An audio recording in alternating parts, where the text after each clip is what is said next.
coordinator and pitcher. Chip Arbogast, player. Eddie Brown, player. Gene Brown, player. Gerald Dykus, player. Toby Gregory, player. Joey Higdon, player. Ekram, player. Kyle Lewis, player. Adam Rodenbeck, player. Let's go, Adam! Eric Rodriguez, player. Tyler Rodriguez, player. Miguel Tello, player. Clint Woodard, player. Zach Bueller, player. Avery Hunsicker, catcher. Ron Wright, catcher. Barbara McIntyre, she's usually scorekeeper, and she's one of our scorekeepers nationally too, as well as Linda Skaggs. Mariah Brown, spotter. Cindy Jai, spotter. Megan Pedigo, spotter. Braden Rodriguez, spotter. And Lisa Wright, spotter. There you go, Indy Stats Thunder. are done by Louise Brown and Ronnie Strugum. Equipment, Bruce Stewart. Alicia Gregory, volunteer. Reese Hudson, volunteer.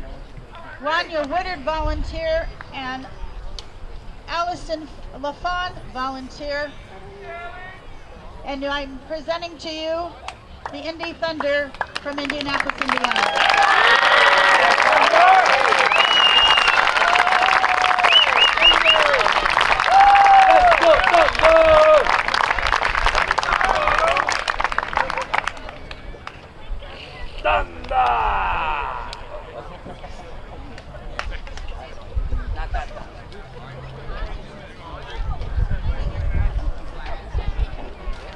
Okay, from the East Coast, our friends from Boston, Massachusetts, Boston Renegades.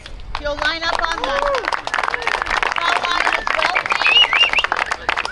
Rob Weissman, head coach and catcher. Yeah, Robbie! Yeah, spotter and catcher. Ron Cochran, pitcher. Jamie Dickerson, spotter, pitcher. Brian Grillo, spotter. Mike Marciello, hitting coach. Justin Proctor, player. Rob Diaz, player.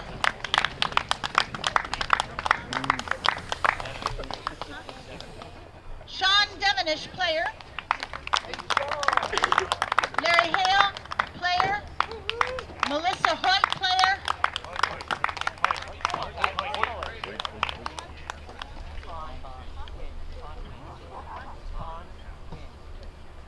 Don Wynn, player.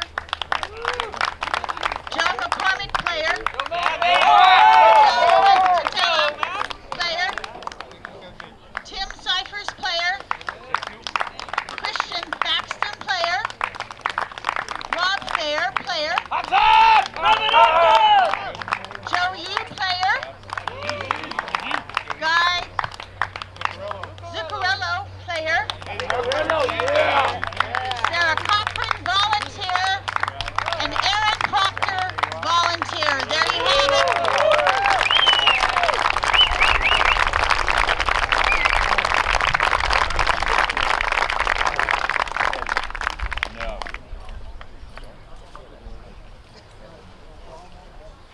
Also, I'd like to also thank very much for all the Lions clubs that have made this possible with Ames. I know that a lot of you are here, and if anybody runs into somebody of a Lions club, please tell them thank you. Absolutely.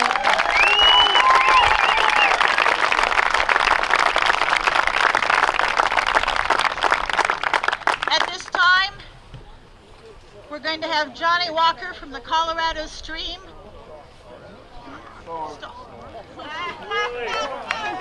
Sorry, I'm looking at the wrong word. Live stream.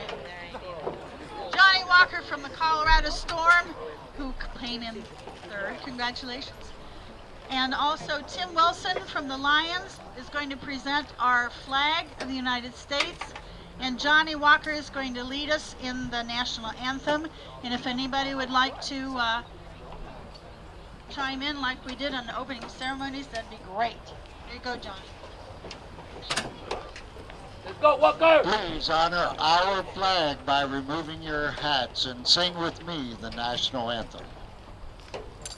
Oh, say, can you see by the dawn's early light what so proudly we hailed at the twilight's last gleaming, whose broad striped and bright stars through the perilous fight o'er the ramparts we watched were so gallantly streaming, and the rockets' red glare, the bombs bursting in air, gave proof through the night that our flag was still there. Oh, say does that star-spangled banner yet wave o'er the land of the free and the home of the brave?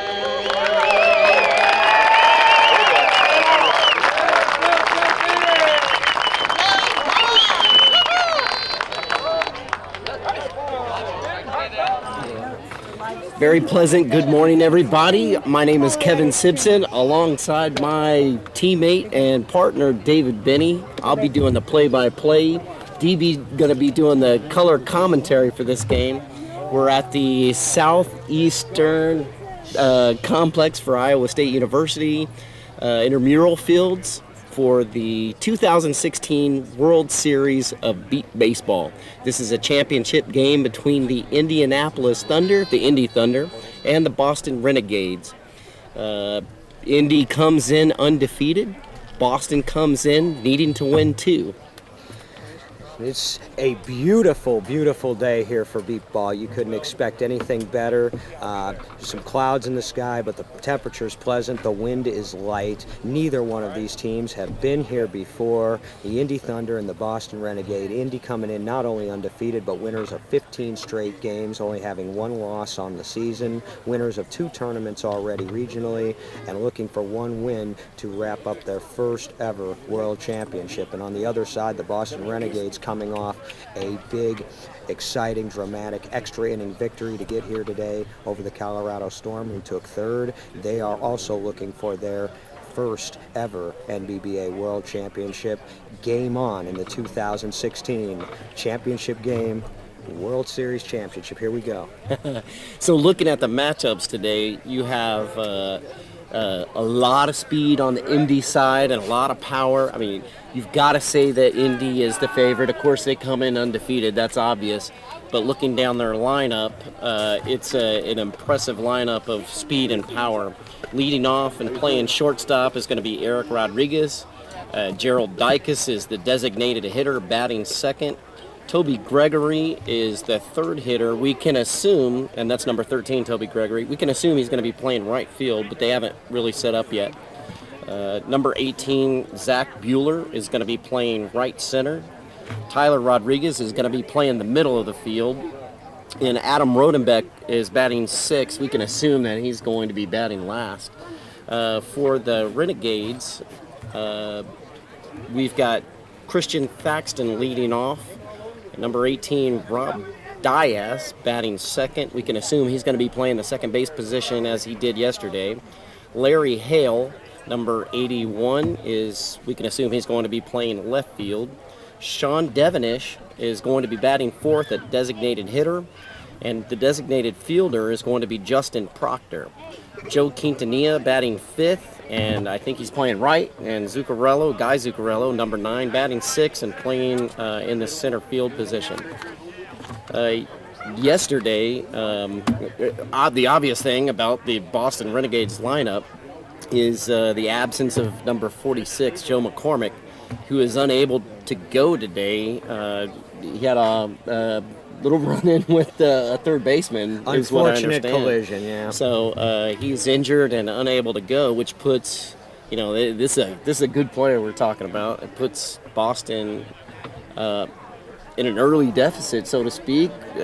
He's one of their better players. They rely on him quite a bit for offense and defense. So it's a big loss. So they've got a huge hill to climb, which that DB, I think that puts a little bit more pressure on the pitcher Ron Cochran. Certainly a key loss, Joe McCormick. However, Boston was able to overcome that to get here by beating Colorado yesterday, and pitcher Cochran made some clutch pitches. 3 strike pitches to tie the game in the 6th to send it to extra innings, and then to win it in the bottom of the 7th. Boston had to come up with 3 runs to do that. They had to come up with 2 runs in the 6th to tie it up. So if there's anybody clutch that can get it done today, even absent one of his starters, it is Cochran, the pitcher for Boston. Yeah, absolutely. And with that, you got to mention the name of Christian Thaxton, who is on the receiving end of those pitches.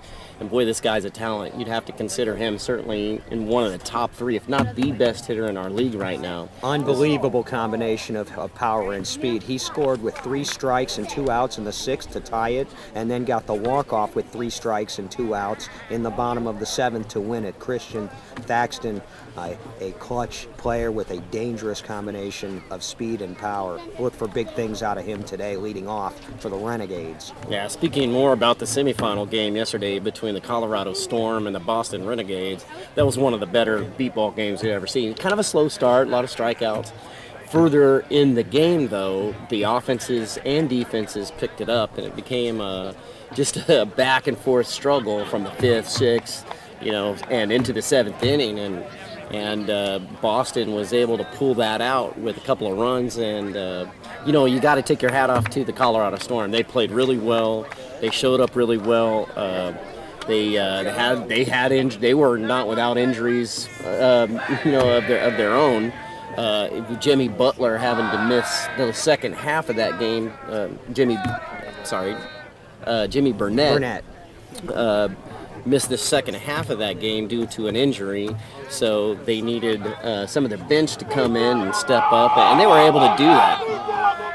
It was gut check time for both teams, no doubt about it. When you play four days of beat ball, and then you've got to play on a Friday afternoon, both teams dug deep, both teams fought it out, and Boston was the home team. They had the hammer and ended up coming out on top.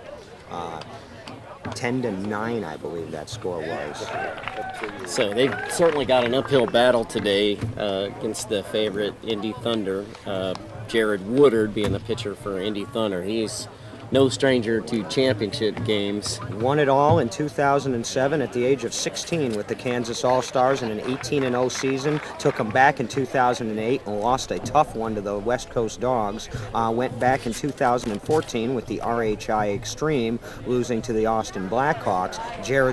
This is his 4th championship game, looking for his 2nd championship. Now, the Indy Thunder have a little bit of championship game experience. Adam Rodenbeck has played in the title game. Kyle Lewis has played in the title game. Clint Woodard, who's a sub in this game, who you may see come in for defense at some point, this is his 6th championship game. He has never won one. He was there 3 times with the Bluffs in the late 80s and early 90s. Once with the Kansas All-Stars in 2008. Once with the RHI Extreme. So he's looking for his first ring in his 6th try. The Boston Renegades have nobody who's competed in a championship game, but they've got capability up and down the lineup. These are 2 good, fundamentally sound teams. The question is going to be answered. Is there going to be a changing of the guard? Can the young kids from the Indy Thunder, some of them are 4 of their players are under 21 years old. They are good, they're fast, and are we about to wave to the future of the NBBA right here today? Should be interesting. And Darnell Booker, who began the team in the year of 2000, their first year of competition was 2001. Keep going. First year of competition was 2001. Built the team from the ground up. Boston did in a similar situation at about the same time. And to all those new teams, you know, it's baby steps. And both of these teams have done that, and now they've gotten to the point where they're competing for a world title after 15, 16 years in the league. So props to the coaches and the organizations for sticking with it. Here they are, and only one team can walk away a champion. So. Yeah, so in this game, Boston's going to be the visitor. They're away, and the Indy Thunder are going to be home. Now, you mentioned Clint Woodard. He's got a lot of championship game experiences. As you said, he's never been on the winning side. But if you go down the list of the all-time leaders in putouts for the newer, if you've been around the league maybe just a few years, you may not know who Clint Woodard is. But he's been around for quite some time. And if you look at the all-time leaders in putouts for the NBBA, he's going to be probably Top in second place. Yeah, he's now, right up there. I would say, now we don't have official numbers compiled yet, but I would have to say it would be Eric, and then I have to say right behind that would be probably Clint Woodard. Probably. Who would you put in the middle? Perennial All-Star, 3 decades, 3 decades of play, 3 decades of being on all tournament teams. So it wouldn't surprise me if Clint was second or third place on the all-time putouts list. And I bet, and I'm Kevin Simpson again if you're just joining us, and this is Dave Benny, and I would put my money that the guy just to the right of me, Dave Benny, is somewhere on the top 5. I don't know. What do you think? I'll have to check the list later. This guy's got skills. Anyway, I'm going to try to do the play-by-play as best I can. DB is going to be doing the color commentary. We've got the teams lining up for a blindfold check. It looks like we're going to get started here in the next couple of minutes. So once again, the 2016 World Series Championship game. Indy Thunder comes in undefeated. Boston Renegades come in needing 2 wins today to take home the title. We've talked about it, and they've got an uphill battle to slay this dragon. So I'm going to line out the Indy Thunder defense here. We've got Miguel Tello's going to be playing second base. He looks to be about 85 feet. Okay, first of all, let me set the zones, and I'm going to do the Chicago-style zones with the 1 in the middle. No, I'm sorry, 5 in the middle and 1 on the lines. So if you're following along and you've got some beat ball experience, then the 3s are in the power alleys in right center and left center, and the 5s are directly up the middle of the field, and the 1s are going to be on the lines. So we've got Eric Rodriguez. He's going to be playing the shortstop position. He's in the 3 zone about 90 feet away from home plate. Tello is on the same position on the right side of the field. We've got Toby Gregory playing right. We've got Zach Bueller playing right center. Tyler Rodriguez playing left center. And in left field is Adam Rodenbach. Here we go. And we're about to be underway. Number 2, Christian Thaxton leading off. First pitch from Cochran, fouled back. Straight back, he was right on it. Christian Thaxton, he's got skills. He was a Division II baseball player in Oklahoma before he lost his sight. And you can tell. Yeah, I wouldn't be surprised if our field mic doesn't catch the bat speed on this guy. He's got a real big whoosh when it comes around. Anyway, early Cochran's on top of his bat. Ground ball, though, foul off the left field side. So the count goes to 0-2. Now, Thaxton is certainly going to be a pull hitter, and it's going to put a lot of pressure. Man, this guy, not only does he hit the ball hard, he's really fast, which puts a lot of pressure on Rodenbach to get that ball up. He'll go to center field from time to time, but this guy's basically a dead pull hitter. Yeah, if the timing's right, he's going to go to left. So Ron Cochran's the pitcher for Boston. Rob Wiseman, the catcher.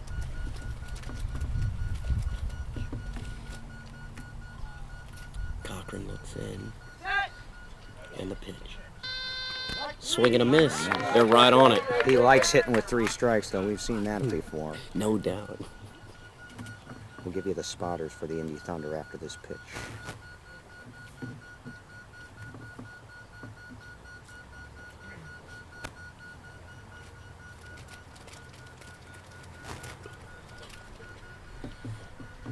So here's the 0-3 to Thaxton. Pitch from Cochran. Fouled straight back again. Staying alive with an 0-3 count. Spotting for the Indy Thunder in left field, Lisa Wright. In right field, Mariah Brown. Excellent pair of spotters for the Indy Thunder. Veterans. So what do the spotters do? They will call one number as the ball is hit, depending on the zone, and they will set up the players. Okay, so Cochran's looking in. Thaxton's ready for the 0-3. Fly ball into short center field over his Tello, but he's not going to be able to make the play. This guy's too fast. Tello did not immediately come in. I'm not sure what the call is, but he went straight. He took a straight angle towards center field, 2 wrong steps, and man, I tell you what, this guy's too fast to take a wrong step. I don't know if it was the spot or just he misheard the ball, but he was unable to get there. Yeah, this is Diaz? So yeah. And that is a run for the Boston Renegades. Christian Thaxton now batting for the Renegades, number 18, Rob Dias. They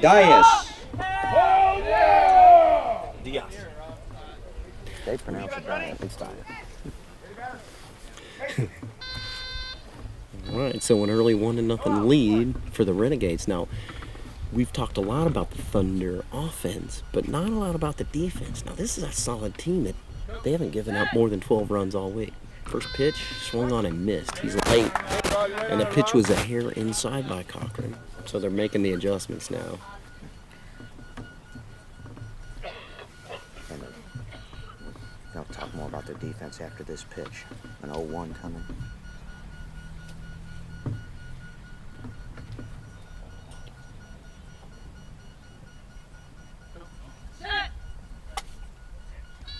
Fly ball deep left field, but foul. Ball was really hammered, but as he was late on the first one, over-adjusted and fouled that one off the third base line. Is that Rodenbeck out there in deep left? That is Adam Rodenbeck in deep left. He'd better get on his horse on a ball like that. Well, on that one, he would need like a big net, I think. This Indy Thunder defense, it all starts with their front two, Eric Rodriguez and Miguel Tello, a combined age of 33 years old between the two, but they are good. Yeah, they've got they've ears got for enough the speed. balls. They've got enough speed to make up for wrong steps. These guys are all real quick. So Rodenbeck is playing the 3. Directly behind Rodriguez. Here's the pitch. Fisted into center field. Tello's going to be over and make the play easily. Although Diaz got some wheels, man. Rob Diaz has got some wheels, but Tello put him out easily. That's a solid play by the kid over there. Miguel did a good job tracking that. The spotter reeled him right in with a very quick call, and that's key to get that quick first step for the spotter to reel him in. This is Larry Hill. Putout recorded by Miguel Tello. Tello on the putout, now batting for the Renegades, number 81, Larry Hale. And here's the L train. This is Larry Hale. This is, I think this guy's the all-time leader in Renegades runs scored. He's a consistent hitter year after year. Power, got a little bit of speed, pretty tall guy. Anyway, he's up with 1 out here in the top of the first. The score's 1-0 early. Renegades on top. First pitch lined in the left field. Rodriguez is angling back. He can't make the play. Hale's there. He went down just a step early, DB. Just a step early. Run scores, Larry Hale. Run scores. Yeah. Now batting for the Renegades, number 53, Sean Devenish. Yeah, that ball was smoked down the third base line. Now, Eric Rodriguez took a great angle to it, but he stopped just a step short, and it went off the very tip of his fingers, and by the time he got it back up, it was too late. It's a tough play. He took a good angle to it, but here's Sean Devenish now. Devenish was a football player and track runner in high school.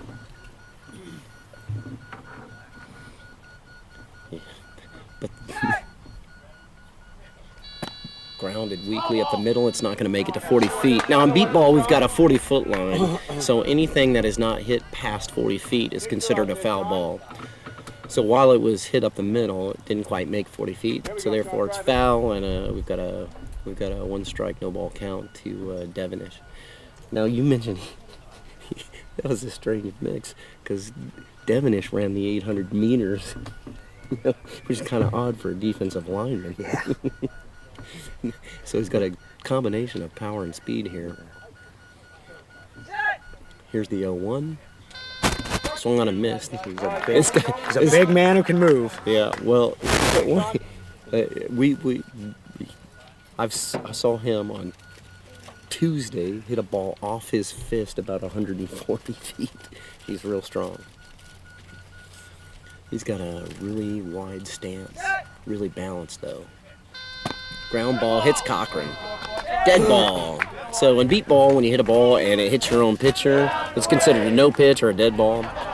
Come back and do a replay on it. Same count. Count stays the same. And for those of you a little unfamiliar, there are 4 strikes in our sport, and you're allowed to take 1 pitch if you choose. 4 strikes and 1 ball if you choose. You don't have to. So we've got an 0-1 count still to Sean Devonish. Renegades have the early lead here in the top of the first. We've got 2 in and 1 out. And an 0-1 count.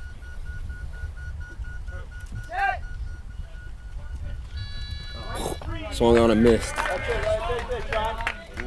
Now, Sean's got a lot of power, and he's got a good uppercut. You know, maybe about 6-8 inches, which is nearly perfect. Now, the one thing he does do is he does have the tip of the bat slightly above his hands, which make it a little bit harder for the pitcher to hit his bat. All right, here's the pitch from Cochran. Swung on and missed. Hey, struck him out. So there's 2 outs. That's the second out of an inning on a strikeout. Sorry, Quintanilla. Now batting for the Renegades, number 14, Joe Quintanilla. Quintanilla. So just to recap, Thaxton scored to lead off the inning. DS was put out by Tello. Miguel Tello got to put out. Larry Hill scored and Devonish struck out. So we're 2-0 with 2 outs here in the top of the first.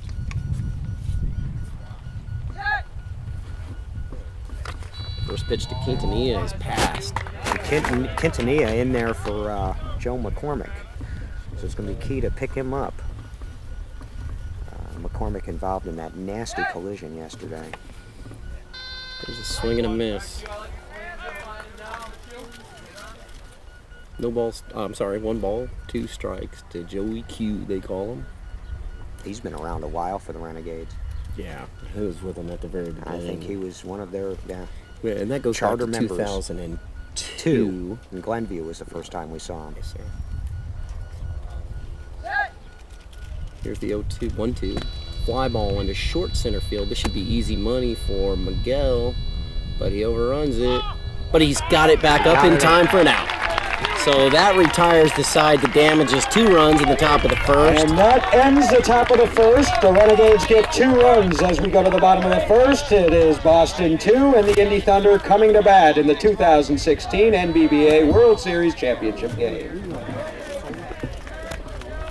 Well, they're making a substitution.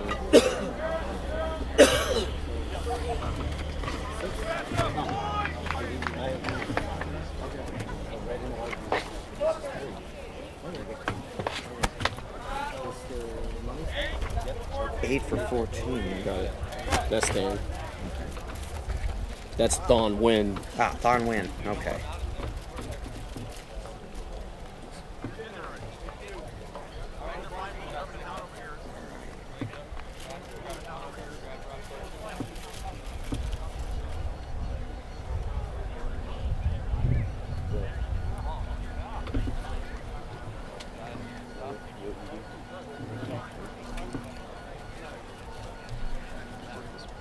Now we'll get ready to take a good look at the speed of the Indy Thunder.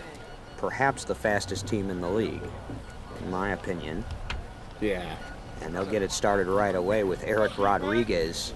Eric Rodriguez at the age of 17 is in his 4th World Series. Started out with the Chicago Comets, but is from Indianapolis, his family, and we'll see him and his younger brother, Tyler Rodriguez. They're young, but they're good.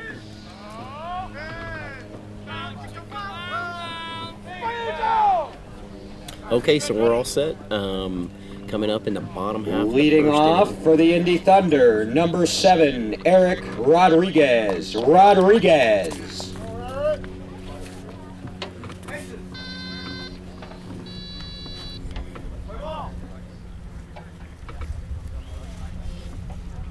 So I'll line out the Boston defense in just a second.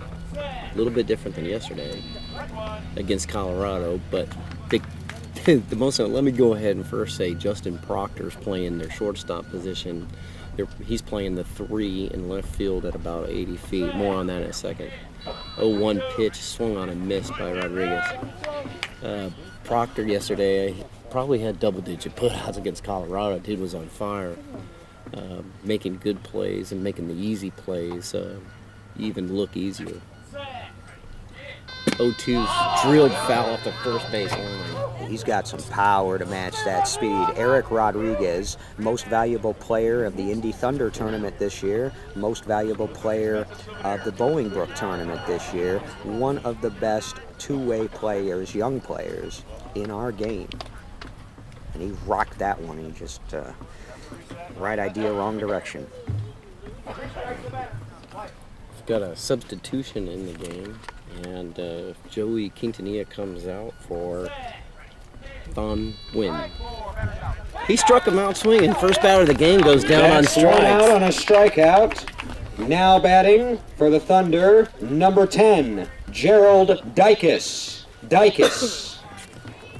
All right, G's up. So let's see. We've got Rob Diaz playing the right field 3 at about 80 feet.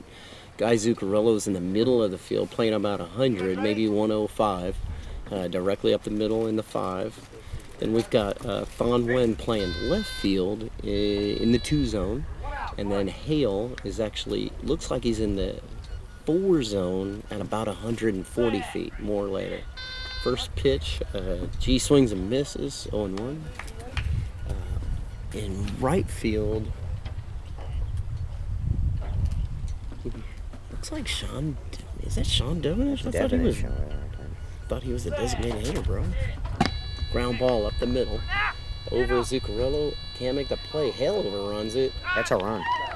Maybe the ball is dead because looks like I heard somebody looks call like that Hale had a chance at it but did not put his hand on it. So the umpires are over to see if the ball is actually still working. In beat ball, if the ball is dead, of course, no run can score. They'll do a replay.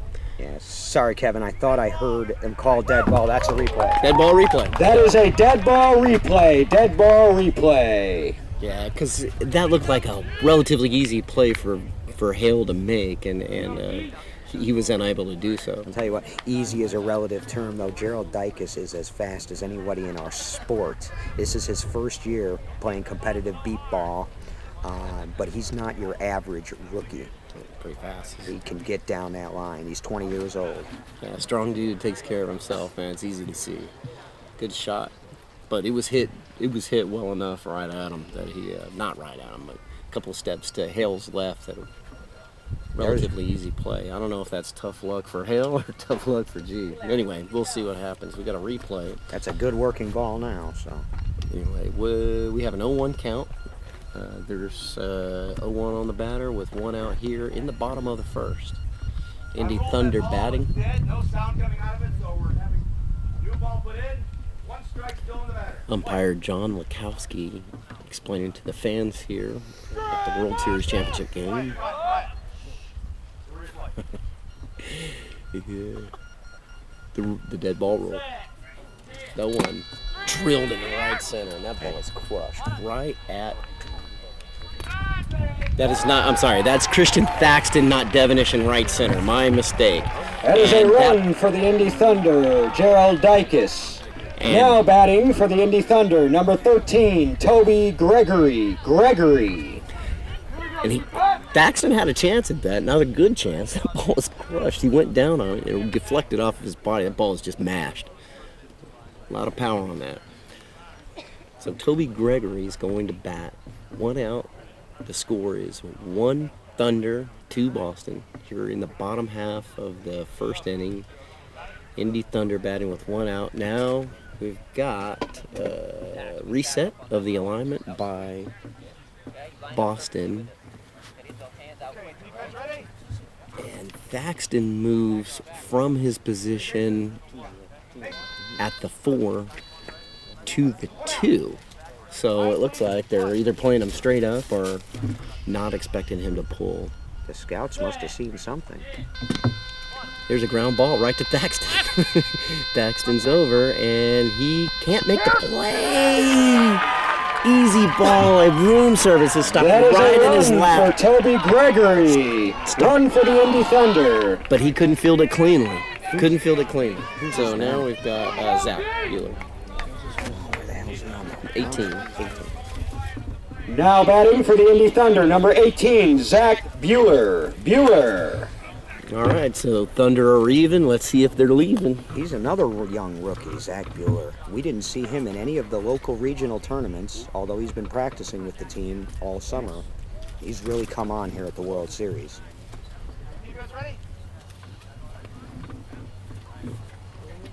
So it looks like Woodard settled in after an early strikeout to the leadoff hitter, Eric Rodriguez. And with 2 straight runs on quality hits.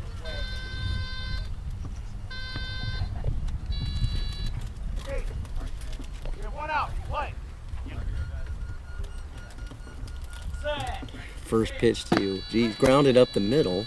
And Thaxton's got a good chance at this one. He makes the play this time. Good play by Christian Thaxton. Put out made by Christian Thaxton. Thaxton on the put out.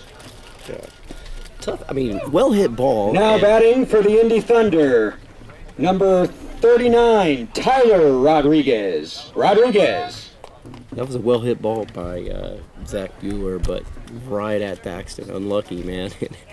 It was an easy play to make, but one that he made solidly. Okay, nearly the same defensive alignment for Rodriguez as they had for Bueller. However, Thaxton has moved from the 4 position directly into the 3 position and is shortened. So there's a 0-1. I'm sorry. First pitch is a strike to Rodriguez. They've shortened up Thaxton from about 140 to about 120 feet from home plate. Foul ball off left-hand side. I assume that's to respect the speed of Tyler Rodriguez. Tyler Rodriguez, the younger brother of Eric Rodriguez. These two play competitive goal ball in addition to beat ball, so they're all around year-round athletes. And they can practice right in their backyard.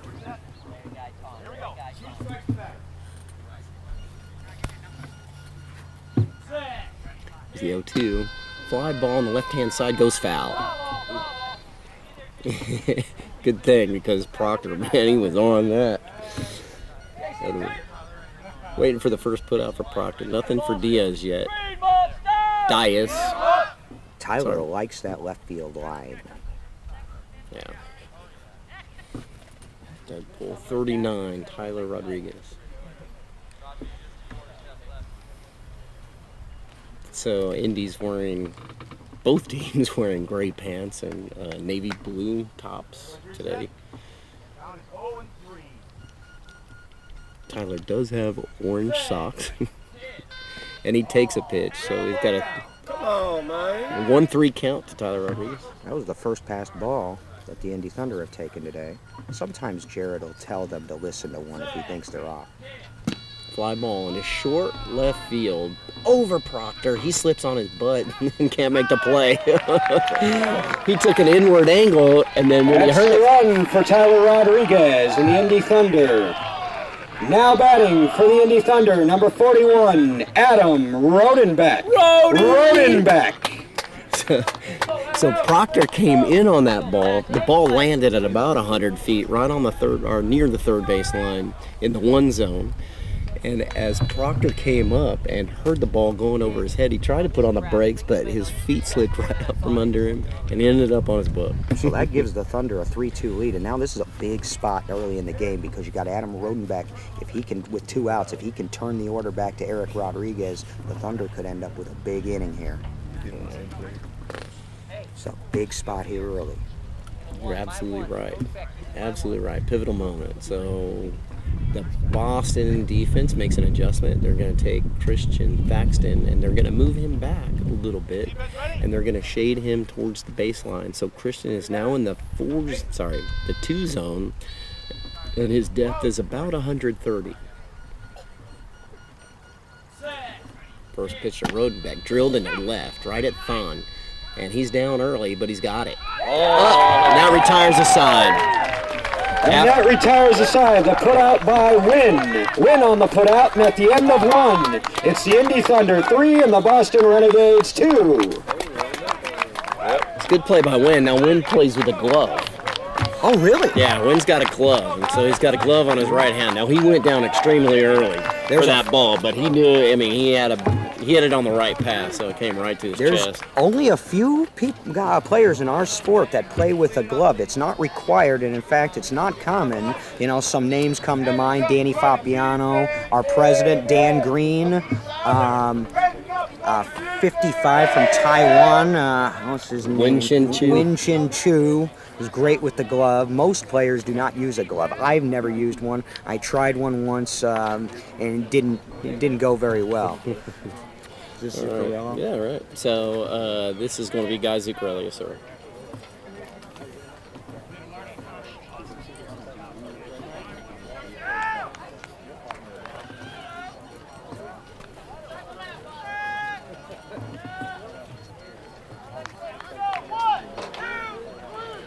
The Thunder are counting off. Typically teams will do that so that all the players are on the same page and know where each other are at. Now batting for the Boston Renegades, number 9, Guy Zuccarello. Zuccarello. Guy Zuccarello is a longtime Boston Renegade as well. He played early in his career, 2002. 2002. I think he was a charter member. Took a couple of years off to have a kid. Start a family, and right. got the taste back and came back, and he's a good defensive player too. Plays up short for them. All right, now he's throwing on a pink blindfold over his regular blindfold. It's a new look. Interesting.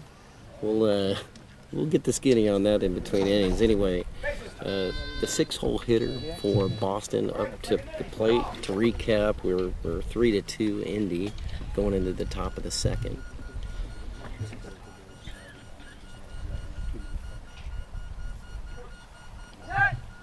First pitch to Zuccarello, swing and a miss. Nice swing. He's got a good technical swing, not a ton of power, but this guy's a consistent hitter. You know, this guy's a consistent hitter. He'll put it in play. He can put it in play. He can beat it out. Still got some speed. Here's the 0-1 to Zuccarello. Swung on and missed. They're on it though. Cochran's all over the bat today. Got a timeout on the field. Rodenbeck's got to wipe the sweat off his. No, he's got a, I don't know, scratch. He's got a scratch near his blindfold. Okay, so we've got the same. We've basically got the same defensive alignment. No adjustments yet for the Thunder. They play a double triangle with Rodenbeck directly behind Rodriguez in the 3. Swing on and fouled off the left field side. Yep, you got the brothers Rodriguez on the left side with Rodenbeck backing them up deep. Now, the difference between the left side and the right side, they've staggered the right side of the field a little bit deeper than the left side of the field. Less common. It's more common, I think, to see the left side staggered behind the right side. I think they want Eric Rodriguez in charge of that 40-foot line as much as he can get. Well, it looks like Miguel has short responsibilities. I'm talking about the deeper players. Ah, okay. Anyway, the 0-3 swung on and missed. That's a strikeout. That is one out on a strikeout. Now batting for the Renegades, number 2, Christian Thaxton. Thaxton. So that turns the order. Now Christian Thaxton's going to bat. He's 1 for 1 on the day. Scored on a short pop-up. Miguel Tello on the play took 1 step to his right, came in, made the play, but not in time.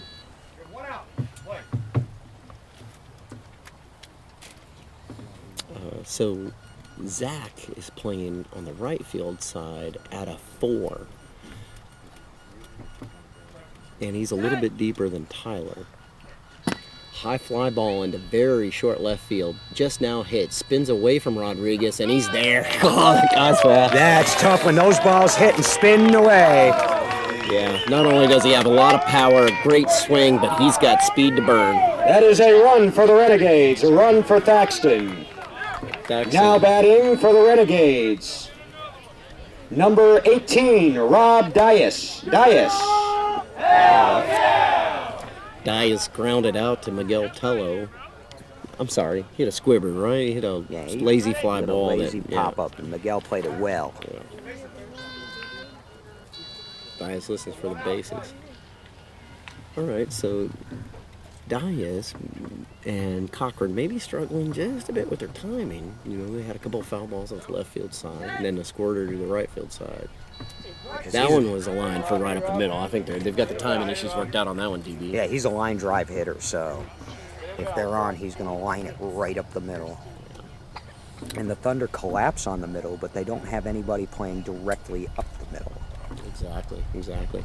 And about the middle, is like I was saying before, it looks like Zach Bueller is playing a little bit deeper than Toby Gregory on the right field side, which is uncommon. Usually the deeper guy, but they're very close in depth.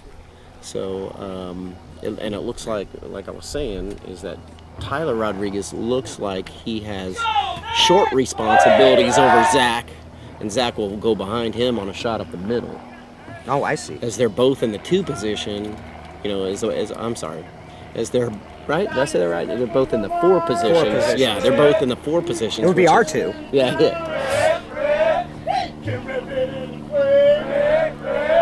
We've got a timeout for a plane of some sort flying overhead. Defense didn't want to deal with that noise during a potential play, so they called timeout. It's the right thing to do, and as soon as this thing clears, we'll get back to action. Yeah. It's a little difficult to hear the beeping ball when the plane's going over, DB.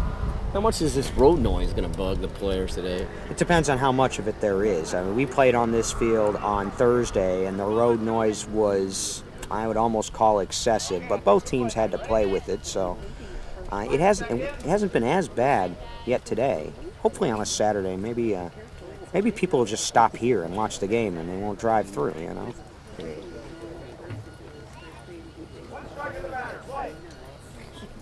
Rob Diaz, the captain of his wrestling team in high school. He's not in my weight class. He's a big dude right here.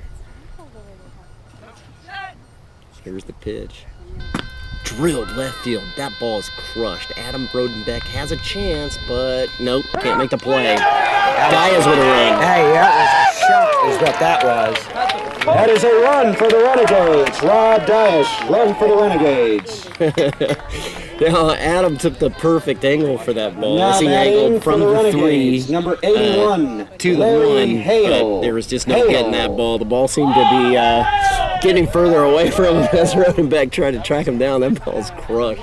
Probably ended up about 220 feet on the roll. Nice shot. Brings up number 81, Larry Hale. Larry Hale scored on his first at-bat with a line drive to left field. No shift whatsoever from the Indy Thunder. They're playing them straight up. 2 in and 1 out. Boston's reclaimed the lead. 4-3.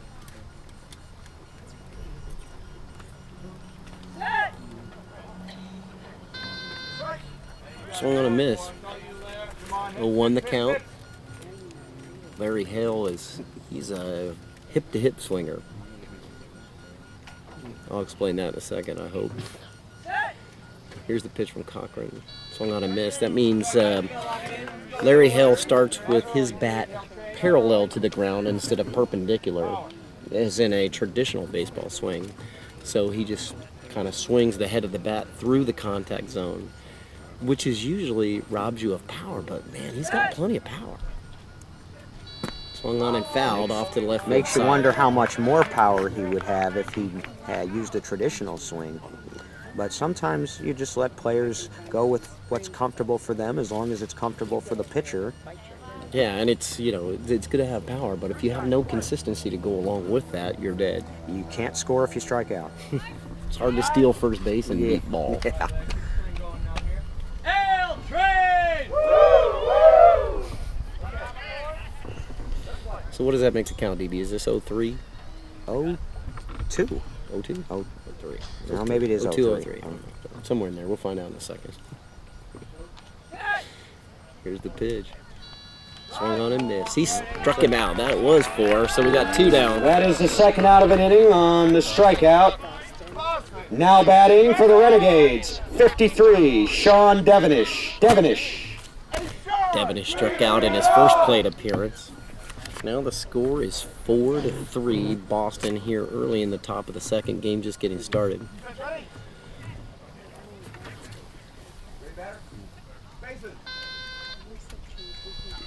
These two teams played yesterday with the Thunder coming out on top.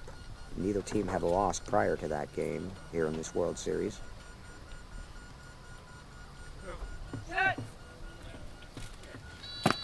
Crushed to left field. First pitch over his Rodenbeck, but it went into foul territory after it was already fair and the run scores. That is an earned run right there. That thing was ripped down the line and it went into foul territory. That is a Come on, Mike. That is a run for Sean Devenish, run for the Renegades. Batting Joe Kingston. No, Now- sorry. Number, we got a substitution. It's Joe Yee. Now batting for the Renegades, number 30, Joe Yee.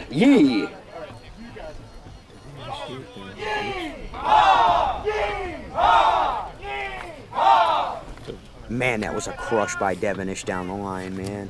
Yeah, it was one of those that are really hard to get because, as we talked about before, you know how he's got the tip of the bat above his hands just a little bit? Well, that puts even more spin on the ball and a shot to left field. So it landed in fair territory and spun way foul. And if Rodenbeck can't get to it, nobody can get to it. First pitch to Yee, swung on and missed. Because Rodenbeck's one of the premier left fielders in the sport. But when it veers into foul territory, that's just too much ground to cover. Rodenbeck got to the ball, but it was just too late. He had too far to go. They still have not adjusted here. Now we've got, Adam and Eric Rodriguez both in the 3 spot, dead 3. So let's see if Boston keeps attacking that left field line to make them adjust. There's a ground ball right up the middle. That's Rodriguez territory. That's too easy. He's out. And that's the end of the top of the second inning on a putout by Eric Rodriguez. Boston with 2 runs in the second. We go to the bottom of the 3 runs, excuse me. We go to the bottom of the second. 5-3 Renegades. Thunder coming to bat. It looks like I missed Boston's. one. It's okay. We've got the runs came in were Thaxton, Dias, and Devenish. They both scored, and Hale struck out as well as Zuccarello, and the put out there by Rodriguez, his first, gives him a 5-2 lead, right? I'm sorry, 5-3. 5-3, and the Thunder will have the top of their order coming up. Eric Rodriguez leading off. Yeah, Sorry, so- folks, I'm doubling as PA announcer here, as well as color commentary, so I got my hands full. Yeah, you gotta get it straightened out, or you're gonna be cut, DB. Go to the bullpen. Wouldn't be the first time, probably wouldn't be the last. Well, in the bullpen, Stephen Guerra's asleep here to our left. Oh, I'm sorry, he woke up. He woke up. I'm sorry, Stephen. Steve See, Guerra. right now, we saw him snoring. Now he's trying to play it off like he wasn't snoring just now, DB, but he was snoring. Steve Guerra, our fine secretary of the NBBA. He does a great job for us. Tireless. I wonder if he stayed up late last night, DB. Did you see him in the hotel? I did not, but I was a good boy. I went to bed fairly early, so. Yeah. All right. Well, we've got confirmation that. Never mind. Anyway, we'll get back to the game here. Eric Rodriguez is going to lead us off here in the bottom half of the second. Eric Rodriguez. Rodriguez.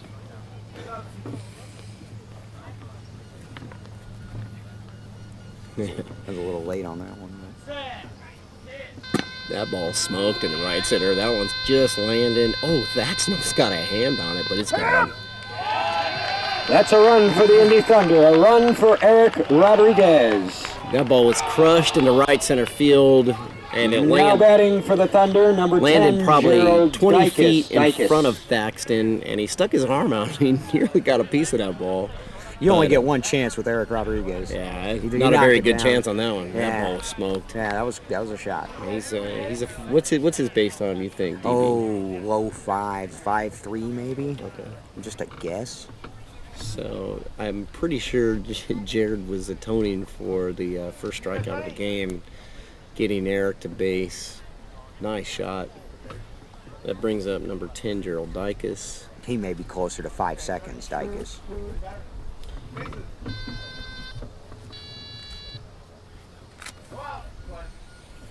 Dicus scored a run on his first at bat on a nice fly ball to center. That one swung on and missed. A 1. So that brings the score to 5-3. No outs here in the 5-4. No outs in the bottom of the second. Yeah, it looked like Jared rushed that pitch. Looked like his cadence was actually off. It looks like, the time between set and ready was non-existent, and the ball just got right on the batter. And that could have been anything. Foot could have split. And Took a pitch. So 1 ball, 2 strikes. when the cadence changes, that could be anything. Hand might have slipped, foot might have slipped. Defensive timeout.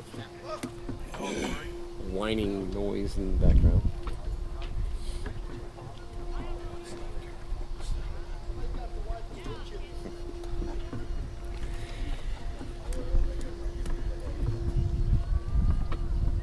Dicus for the 1-2. They're going to wait for the sound to clear. Timeout on the field. I guess because it's a Saturday, the trucks took a break. Had a lot of truck noise on this field yesterday. On Friday, normal daily activities.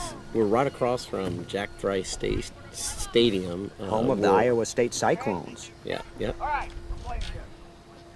And pretty busy thoroughfare here. They had a lot of big trucks coming through here yesterday. Makes it a little bit harder to hear the ball. That ball's crushed into center. Thaxton's given chase, but it bounced over him. Gerald Dicus to base. Second run of the game. That is a run for the Thunder, a run for Gerald Dicus. Now batting for the Thunder, number 13, Toby Gregory. Okay, That was a no-doubter. Now we're even. We're even, 5-5. That ball is crushed. There are some balls that just aren't fieldable. No matter what the defense does, that was a no-doubter. Yeah, there's nobody close to that ball. High, hard, and up the middle. Thaxton playing in the 2 zone, and he had to go all the way to the 3.5 or 4 to try to make that play. It's just too much ground to make balls crushed. Absolutely crushed. Now Thaxton, he looks like he's on the ball. He was the designated hitter for the Renegades last year. Took home some hardware. I think he'd bat somewhere in the neighborhood of 715. Yeah, it's right around that. This year, playing defense for the Renegades. Boy, I bet you they miss McCormick right now. Well, and on the Thunder side, they don't have Kyle Lewis in their starting lineup. He had a little groin issue. First pitch, Gregory grounded to Proctor. Proctor missed the ball. It's going out to Yee. He can't make the play. Unbelievable. Easy grounder. That Gets is to a base. run for the Thunder, a run for Toby Gregory. So there's 3 straight in the bottom half of the second. And Now batting for the Thunder, Boston needs to get this under control right away. Zach Bueller. They really need to get an out here, and this is not the easiest batter to retire. Now, Bueller grounded out last time to Thaxton on a good hard ground ball in the right center field. Thaxton has moved from his position at the 2 spot in right field to the 4 spot, which is more right center field, playing at a depth of 135 feet. They even shaded Larry Hale to the, no, he's been at the 2 spot, never mind, I mean the 4 spot, which is in center left center. So a plane goes overhead, we're going to wait for that. Time for another plane. We'll tell you the Indy Thunder have played in, this is their 4th tournament. They played in 3 local tournaments, took 2nd in St. Louis in late May. The Colorado Storm beat them in the championship game 9-6. Colorado, of course, finishing 3rd in this tournament. The Indy Thunder won their home tournament in early June and then won the Bolingbrook Classic on that dramatic walk-off championship game hit by DeMille Wright, who couldn't be here at this World Series, but was a staple, a mainstay of the Thunder. 1-1 with a walk-off in the bottom of the 6th over the Austin Blackhawks to win Bolingbrook for the first time in the history of the Indy Thunder. So they're coming in with a lot of momentum. And of course undefeated here at 7-0.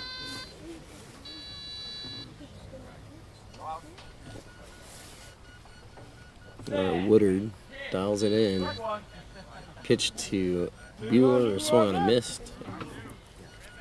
Renegades could use an out right here. There's 3 in and nobody out. Swung on a missed. But they're right on it. They're right on it.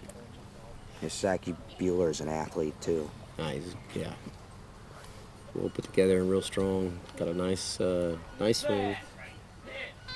Swung on a miss, strike 3. They're all over it, real close. I think he's taking this pitch, is what I just heard. You are correct. Pass ball, so that takes the count full. 1 ball, 3 strikes. Fouled back. And that ball's going to need to be changed. That made all sorts of funny little pitch changes. That thing was spinning so fast, it sounded like a wounded duck. Well, maybe it was the spin. The ball sounds fine now. Just, it sounded very odd. So the full count. Yeah. Defense will keep the ball. Here's the pitch. Grounded into the left center field. It's by Proctor. Out to Yee. Cut off by Zuccarello, but he couldn't make the play. Yee was in position That for is it. a run Couldn't for the make the Thunder, play. a run for Bueller. And now this is something we did not see yesterday, and that's Proctor not making plays. Proctor yesterday Now batting made for the every Thunder, 39, play. Tyler Rodriguez. We've got a timeout for a defensive conference for Boston, and they need one There's there been as 4 they've given in. up 4 straight runs with no outs here in the bottom half of the second. This game is in danger of getting away. The Thunder have the last at-bats. They have the hammer. Boston Renegades can't afford to lose contact here. Jared Woodard and these kids get fired up and get that confidence in them. Momentum's such a big thing in this sport. And right now the Thunder have it, and Boston in desperate need of an out. So, defensive conference is, I'm assuming it's designed to break the rhythm of the pitcher, DB? It's Or are they designed talking strategy to do right now? that, talk strategy. Maybe you just let the defense kind of calm down a little bit and just kind of circle the wagons and get going again, because a couple of those runs were well earned, but a couple of them were on the ground. And I think they just want to circle the wagons here. Jared Woodard looks dialed in right now, even though the last couple of balls were And nothing going to grounded. break his stride. He's tough. Yeah, you're not going to ice him. Remember the 2007 championship game, the weather in that championship game? It was about 50 degrees and blowing rain sideways, and the only one comfortable was Jared Woodard. He didn't care. They put up 19 runs on the Dogs in that game in just about the worst conditions imaginable. Yeah, absolutely. Yeah. In that game, the one thing that I took out of that game is this kid's tough. You know, we all knew he was a good pitcher, but you could just see it, you know, in just horrible conditions. It would have been easy to shrink up, but he got big, you know. He got big, put the put the ball on the bat, throwing beach balls all day to those guys. One of the better teams that the NBBA have seen is that Kansas All-Star team that he took to that championship. It was a phenomenal team. It's a great defensive team. And boy, could they hit. And he was just all over the top of their bats all year long that season. Yeah, that was a dominant team. Dominant team.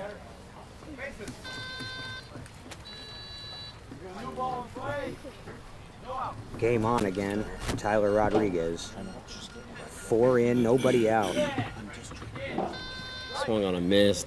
Tyler scored last time up. Looking to go 2 for 2 and extend the lead now to 7-5.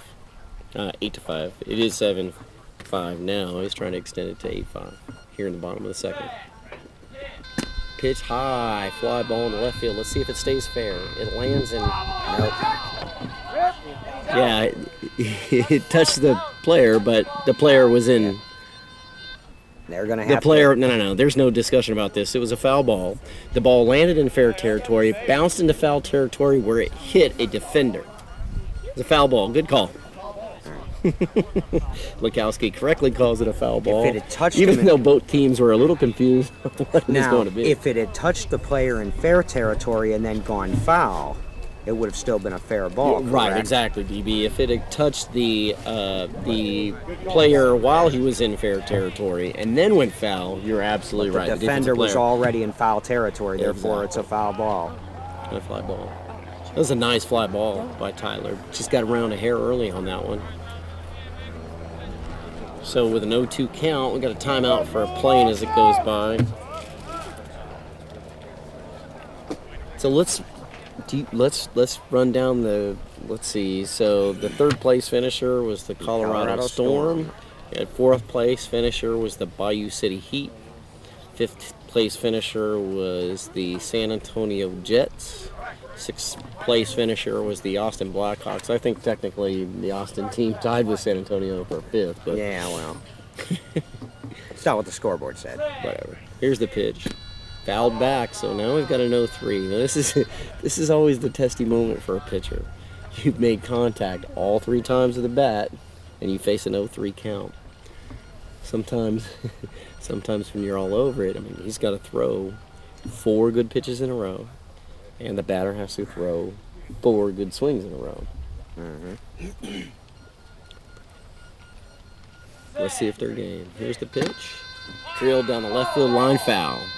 Line drive just goes foul. Now, DB, this fields look like they're a little faster than they've been all week. They seem to be about the same speed. They've been fast all week long, but Jared Woodard is beginning to dial it up. What do you mean they're the same speed? I'm telling you, I'm looking at it. If you're looking at it, Dude, the ball's moving a little bit faster. I think the ground's a little bit harder right now. It's obviously heated up. Yesterday, I mean, what did we have, a high of 69? yeah. So today, where are we at? 75 already? And heating up. Probably mid-70s. Tyler takes a pitch, so it goes full. Probably mid-70s, and the ground's drying out, so the ball is going to move a little bit faster.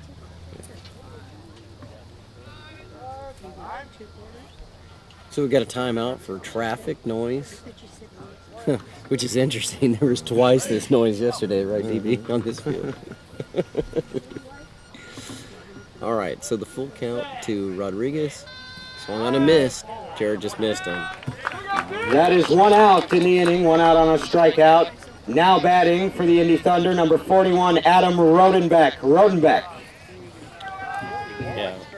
So 41 Rodenbeck, he was put out by number 8 Thonwyn, and but now we have Joe Yee playing in Wynn's spot. Let's see if we have a repeat.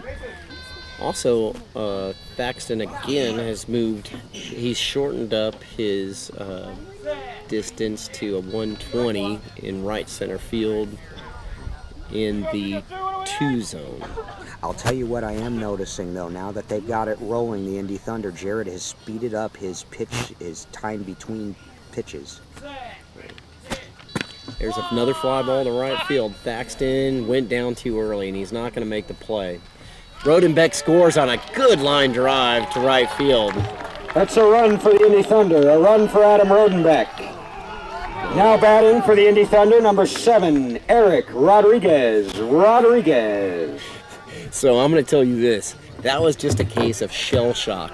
They've been banging the ball to right field, and Daxon's doing the best he can, but right now they're launching the ball right by him. Now on that one, he had a legitimate shot for it, but went down a little bit early. That was just a clear case of being shell shocked right there. They are an offense, the Indy Thunder, with the unique ability to spray the ball all over the field. They'll go left, they'll go center, they'll go right. Absolutely, and they'll hit all fields with power. So that brings up the leadoff hitter, Eric Rodriguez.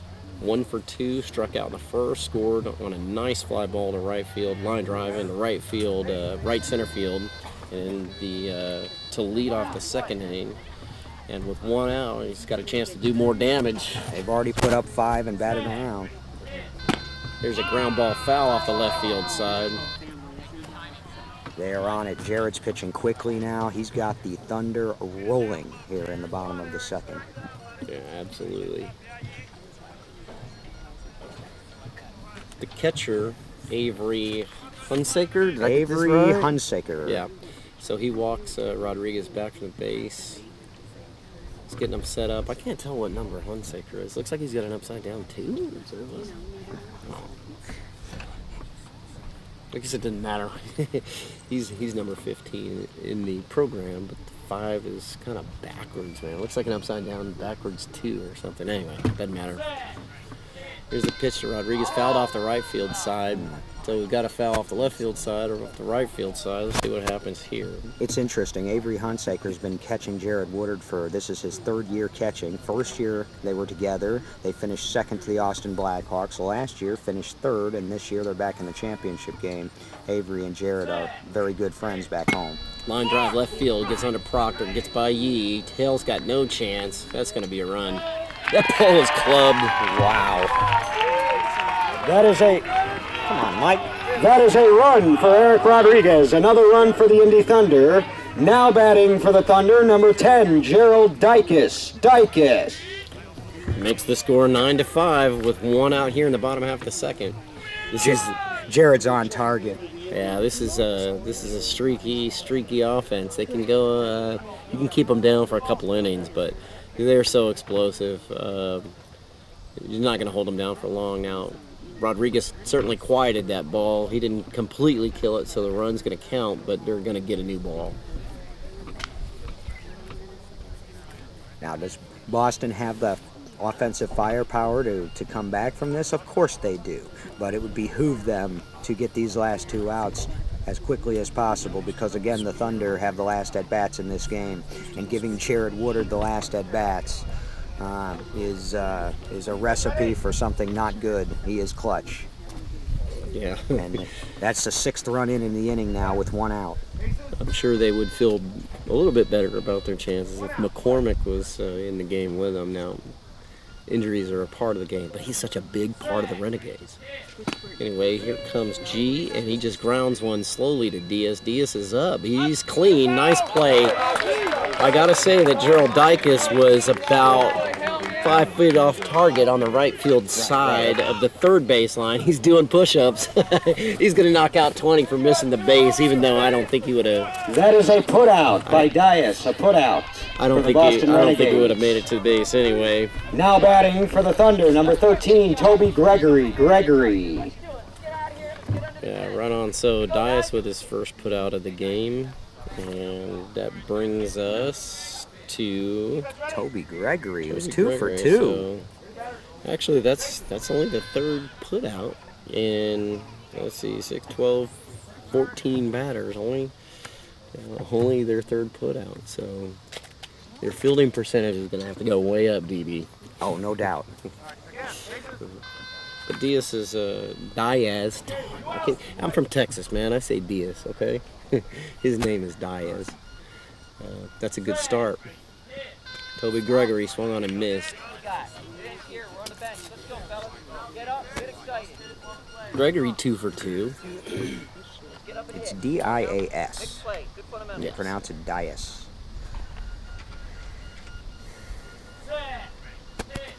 Here's a ground ball right to Proctor. Gets out of the way and lays down. I'm not getting this. Yee's there, and he's able to get it off the ground, but Close play, but they got him. yeah. And that ends the inning on a putout for the Renegades. And at the end of 2, your score, the Indy Thunder 9, the Boston Renegades 5. Yeah, yesterday we didn't see a mistake by Proctor all day. Again, your score at the end of 2, the Indy Thunder 9, the Boston Renegades 5. He's still, Proctor doesn't look shaken at all. A big smile on his face. He doesn't look like he's affected.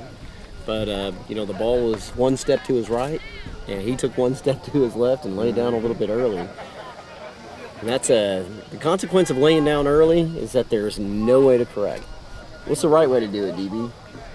The right way is to listen to the ball and then decide what you need to do. If you can field the ball either very low but still on your feet, do that. If you have to lay out to one way or the other, do that. But you don't ever want to get down too early, because if you commit, it's very difficult to get back up if you miss it and make a play, or if it bounces off of you. If you can make the play on your feet, but you still want to stay low. You want to stay low to the ground. And on a pop-up, you don't ever want to go down early because it's going to bounce over you. Exactly. A hard ground ball, you might have to, but a pop-up, you don't want to, because it's still bouncing. Especially somebody like me that doesn't cover a whole lot of territory laying down. Not a good idea. Yeah, so that's the first time the Renegades are able to retire Toby Gregory, so he's 2 for 3 on the day, and the first put out for number 30, Joe Yee. First up for the Renegades, number 9, Guy Zuccarello. Zuccarello.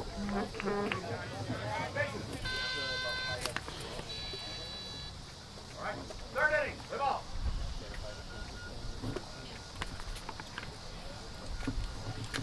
So we've got a score of 9-5. So I guess, look, after the defensive timeout, they only gave up 2 runs. Maybe it helped. Zuccarello swung and missed on the first one. Called it a foul tip. I don't know about that. Maybe. Zuccarello takes the 0-1. Fly ball into left field. Gets by Rodriguez. Over is Tyler Rodriguez. He kicks it, but gets it in time as Zuccarello ran by the base. Now, Put out by the Thunder, Tyler Rodriguez. yep. Now batting for the Renegades, number 2, Christian Thaxton. Thaxton. That's a first put out by Tyler. Probably won't be the last. Now here's the leadoff hitter for Boston. And if Christian Thaxton, 2 for 2. And if Zuccarello runs a straight base there, he scores. If he hits the base, I think he scores. What do you think, Kevin? Yeah, I think so. I think if Tyler could have fielded it cleanly, he could have made the play without a doubt. However, it kind of bounced off his. He was in pretty good position. He didn't actually kick it, but it bounced off his legs. He didn't field it cleanly with his chest. Bounced off, but he's what is he, 16? Yeah, 15. 15, I think, yep. He's quick as a cat. He was up with it in no time. And that's the advantage of being And the missed, youthful and in shape. and the missed base allowed him to recover. Yeah.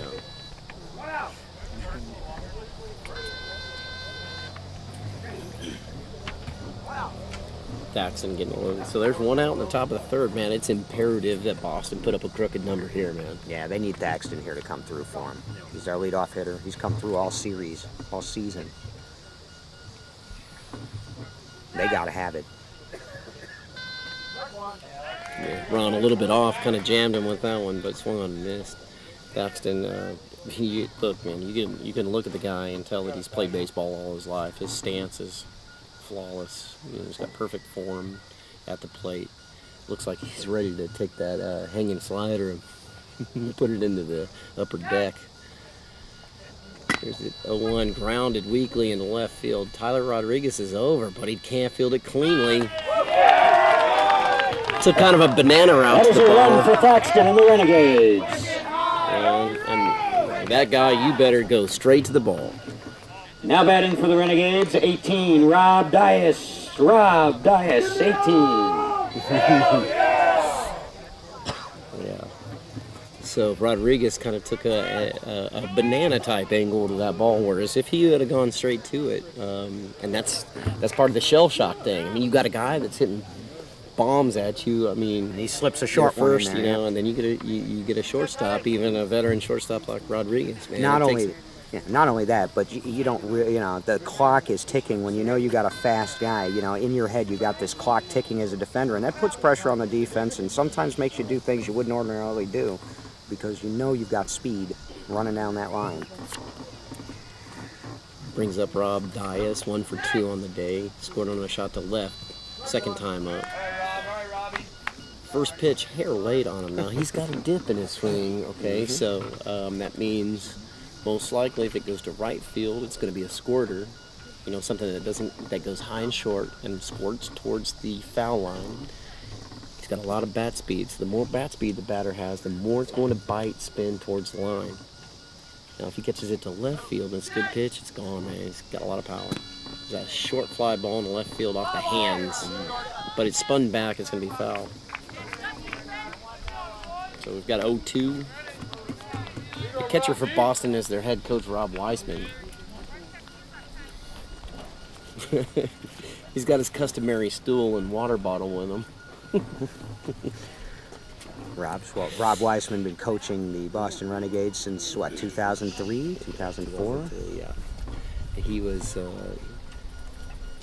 he started a team called, or helped form a team called the Lowell Lab Retrievers back in the year of 2000, I believe. Yeah, it was the forerunner to the Renegades. Yeah. With their spotter, Brian Grillo, I believe, was in on that with them, and Cochran as well. Now they're the Renegades in the championship game. There's a foul ball off the left field side. Diaz really early. Diaz is not a big smiler. He looks like a unhappy man. Now, once you get to talking to this guy, he's a nice guy. He'll brighten up a little bit. But he says it's part of his persona, you know, he wants to intimidate. Yeah.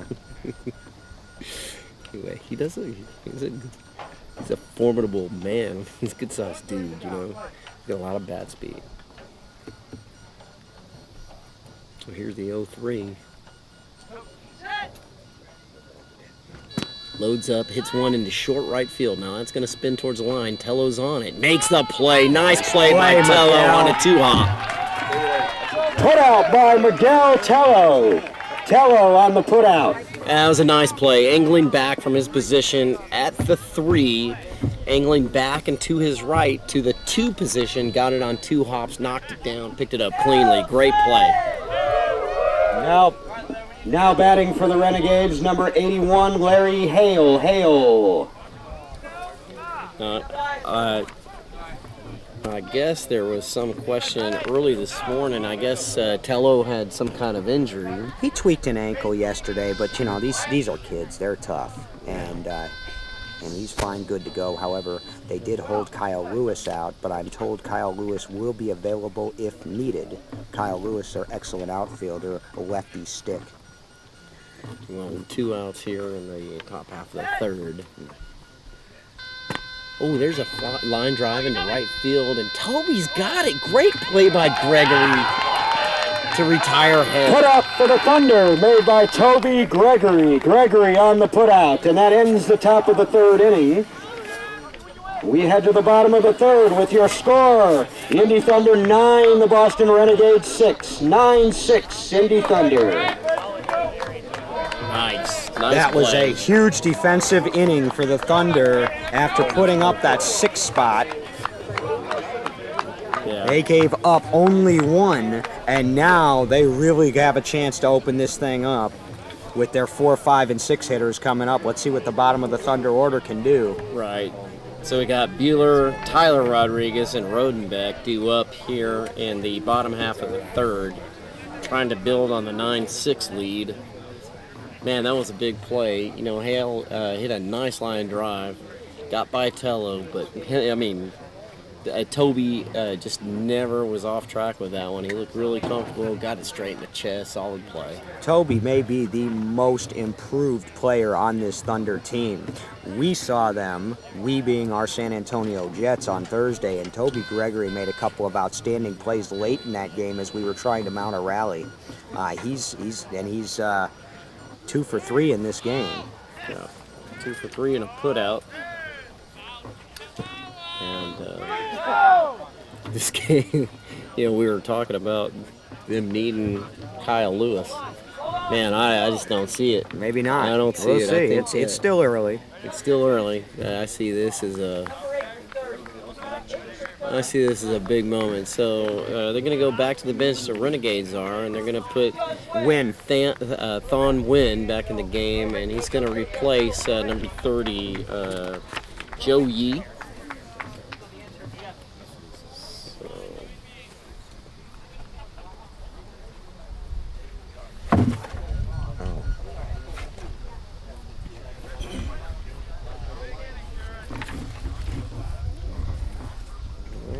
So leading off the bottom half of the third inning, Zach Bueller. Now batting for the Thunder, Zach Bueller.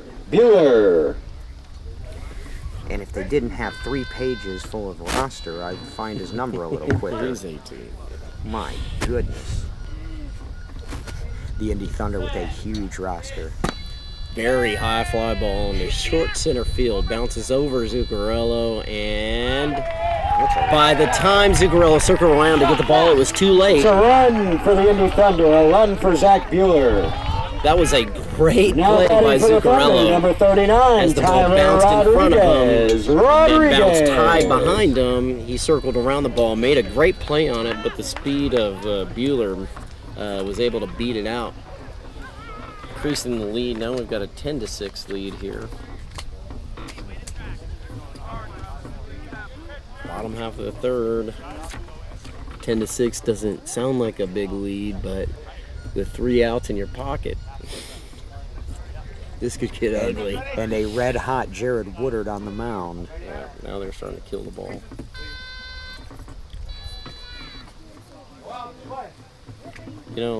Basically, the way to cool down a pitcher, make a play on a deep hit, get the grounder. There's a high fly ball foul off the left field side, 0-1 to Tyler Rodriguez. He's 1 for 2 on the day, struck out in the second, scored in the first. You know the offense is clicking with the pitcher when they start hitting first pitches. We haven't seen a lot of clean swing and misses lately from this Thunder team. And Jared's got it locked in right now. Certainly does. He's going to have to get it locked in again with a new ball, as that one just died in his hand. In his hand.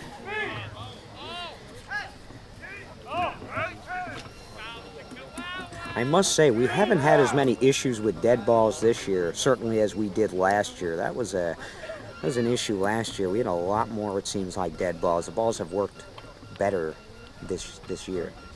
Yeah. So what are some of the ball care tips? Okay, so you got to keep them out of the heat. That's a big problem. Oh, absolutely. Keep them out of the heat and charge them up right away if they start going dead. Don't let them sit around. There's the 0-1 deep fly ball in the left center field. Only Hale's got a shot at this one.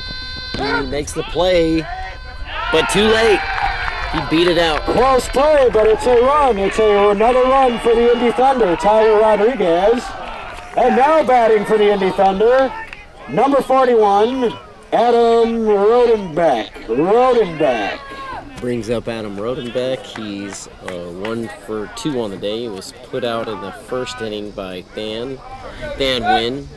Thon Wynn.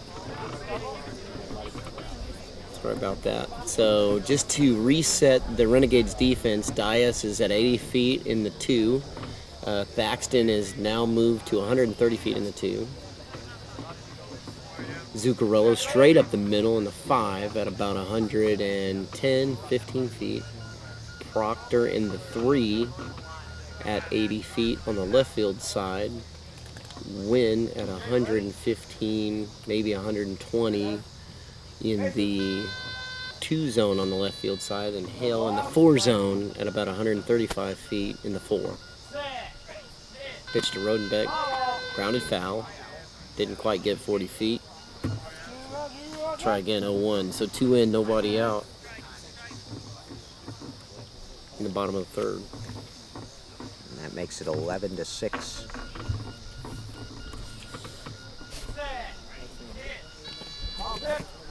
And the top of the order is coming up. Rodenbeck in the 6 hole. All right, so Rodenbeck's got a purple sock on his left shoe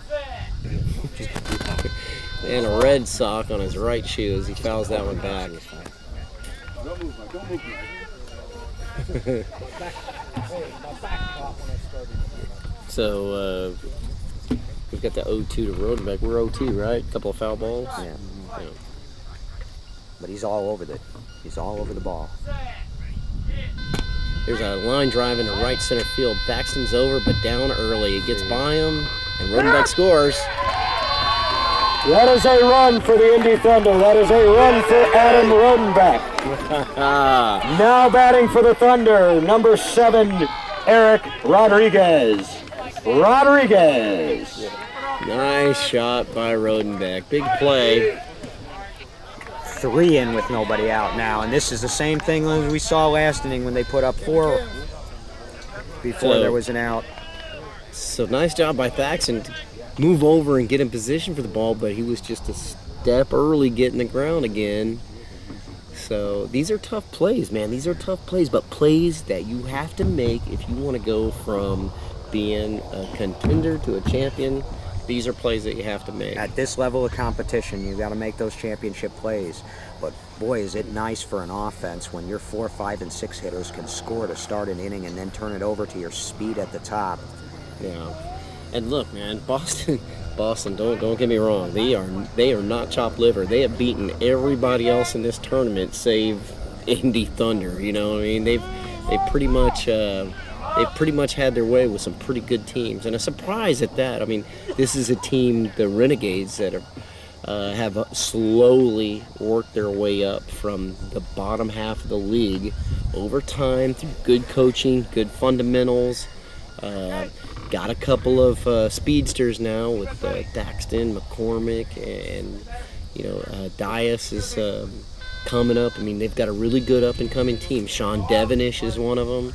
Like, these guys are really good, but in order to go from a second-place team to a team holding up that, getting a ring, got to make these plays. They've climbed the ladder every year. They came into this tournament as the number 3 overall seed. They finished 5th in last year's tournament, their best finish ever, and they improved on that, of course, to make it here today. But they're running into high fly ball up the middle by Eric Rodriguez. Zuccarella's got a chance, not a very good one, because he's so fast. This is a team on a mission right now. They are on a roll, and they smell the finish line ahead and are driving toward it.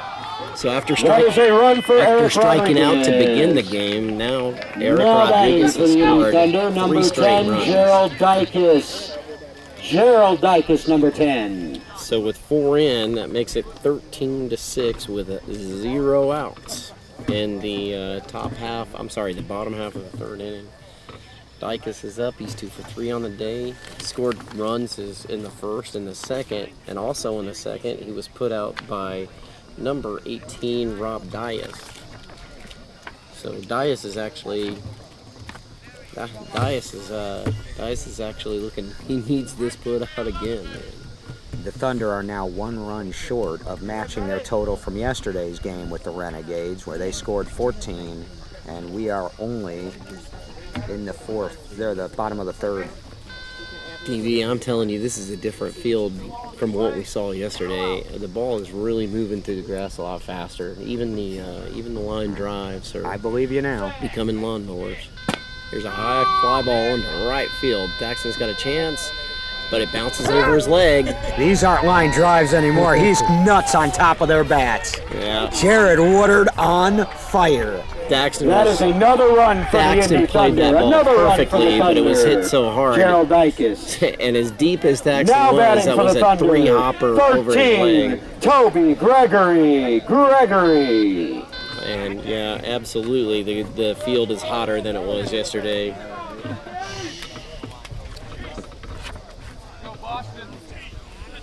So 5 straight runs here in the bottom half of the third. Those last 2 were fly balls. Now he's getting on top of their bats. And there's not been many clean swing and misses here. Yeah. Almost crushed. Dan Green on the switch today. That means he's in control of the bases. He's done a fantastic job. You think he'll have a late base today, DB? No. No, I this don't dude's think so. absolutely not. This guy's focused in on the bases, man. I think, it's tradition, is it not, for the league president to handle the bases? Yeah, there's another fly ball in the center field. Zuccarello overruns it. Hale's got a beat on it, but he's too late. That is another run for the Indy Thunder. Toby Gregory, another run for the Thunder. Very nice. Now batting for the Thunder, Zach Bueller. So Did I say hot? They're percolating. So they've batted around here in the top half of the third. Now, Boston is on these balls, man. There's no quitting these guys. They're on it. These are in the air now. They're in the air now. These are good shots. They're in the air now. A lot of line drives, a lot of fly balls. No Boy, grounders. are they in a rhythm. And no putouts by Proctor. Not one.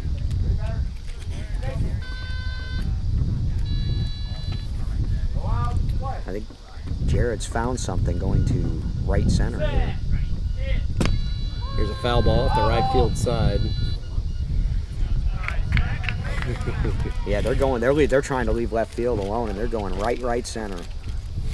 This Zach Bueller guy, what he's doing is pretty impressive because he's a great athlete. It's easy to see that, but He's a Daisy Fresh rookie. He doesn't have a ton of experience. He's got 5 weeks of experience. It's impressive. I guess when you get to the championship game, nobody's a rookie anymore.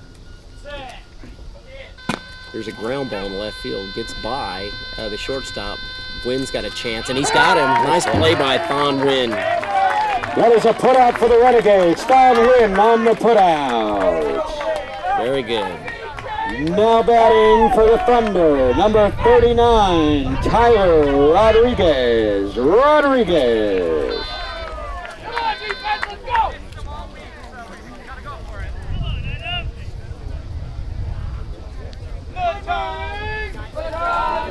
Rodriguez trying to extend the lead here. 6 in when 1 out. Yep. Awesome. It was a dead ball. John Lukowski confirms that ball was dead. Now look, there's a misconception in the league that when the ball is dead, you want to stay away from it, which is totally untrue. Absolutely. Absolutely untrue. So there's if you can hear that thing rolling through the grass, go for it. Yeah. Go for it. The other misconception is if you make a play and don't get it in time, that they get a run. That's also not true either. Nope. Yeah, if you make a play as a player and the ball is not beeping, you can simply put it on the ground, raise your hands, call for an umpire. As long as you're not beating the ball into the ground, they'll give it to you. The only risk you run is that when you pick it up, it may start beeping again. I mean, if you touch it and it starts beeping again, then it's a run. But yeah, it's a risk I'd take. If a ball's rolling to me right through the grass, scoop that baby up. If you can hear it, get it. It may not be a beep, but it's a whoosh through the grass. Go grab that thing. We got another timeout for a plane. 6 in and 1 out. So where are we at here, Kevin? Is that 15?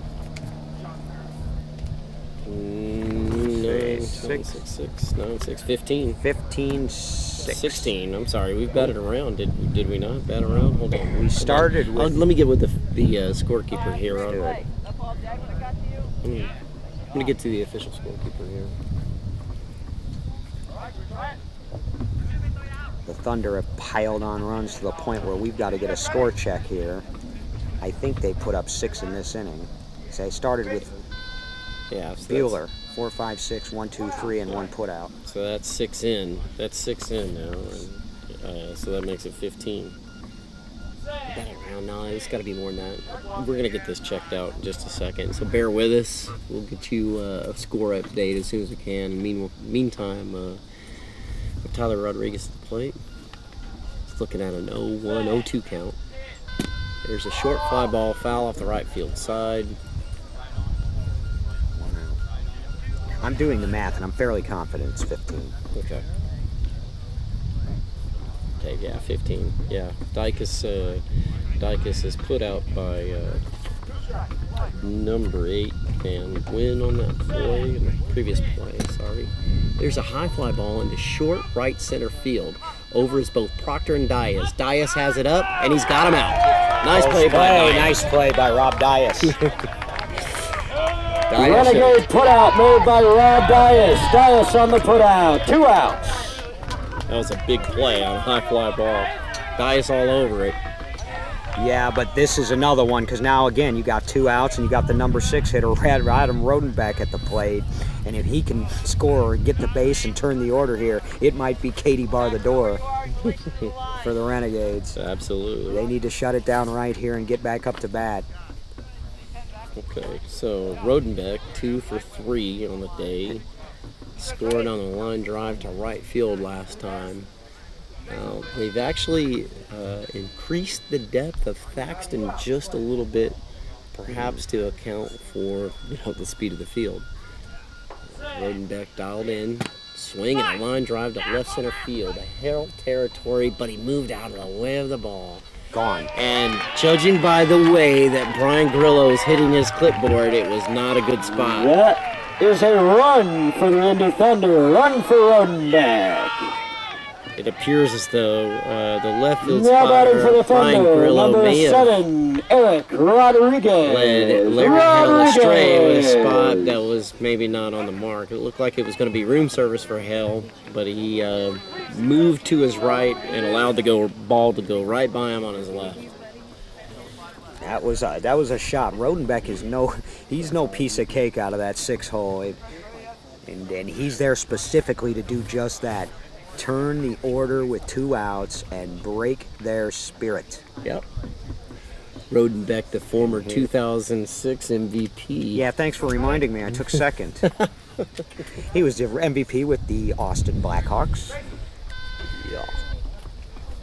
So now there's the top of the order. Eric Rodriguez. Scored 3 straight now. There's the first pitch. Swung on a missed. Rodriguez wearing a very famous number for the Indy Thunder, number 7. I say that because it was yours truly's old number when I played for the Indy Thunder.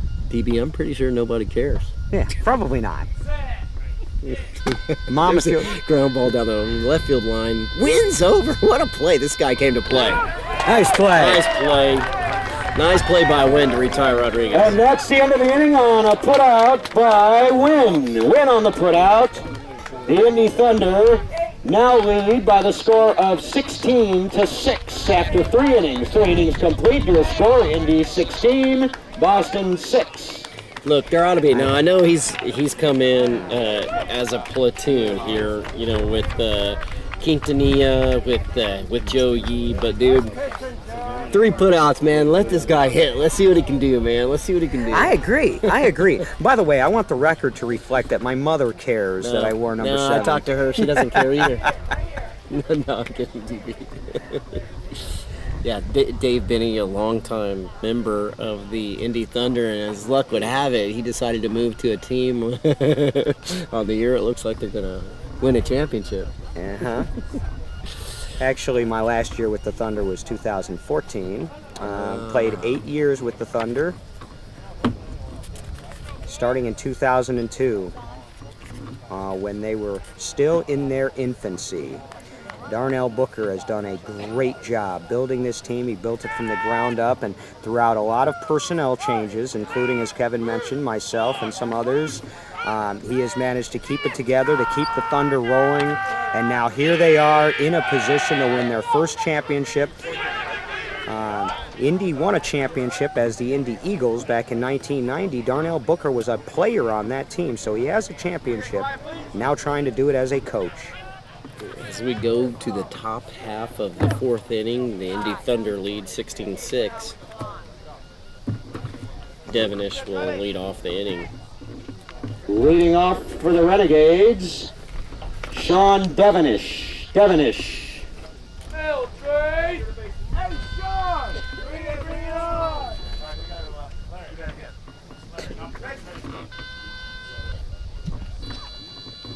do have a defensive substitution. It looks like Ed Brown has taken over for Number 88. Okay, so we've got a position change as well. Tyler Rodriguez is not in the game right now. We'll see if we can find out why, but hold on. There's the pitch, grounded up the middle by Devonish. Tello's on the move, so is Eric Rodriguez. Rodriguez beats him to the ball. Indy Thunder putout made by Eric Rodriguez. Rodriguez on the putout.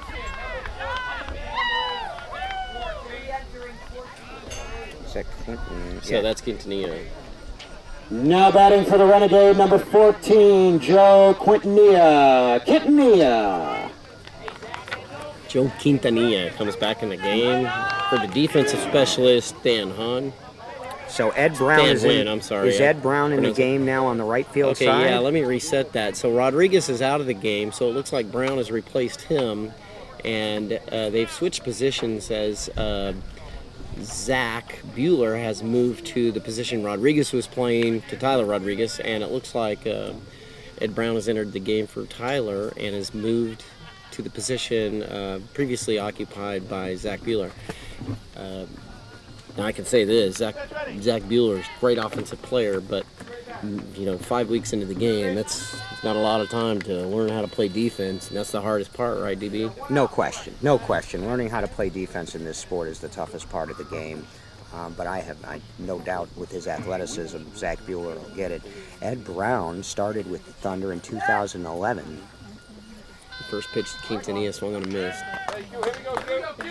Ed Brown, a fantastic hitter and not a bad defender.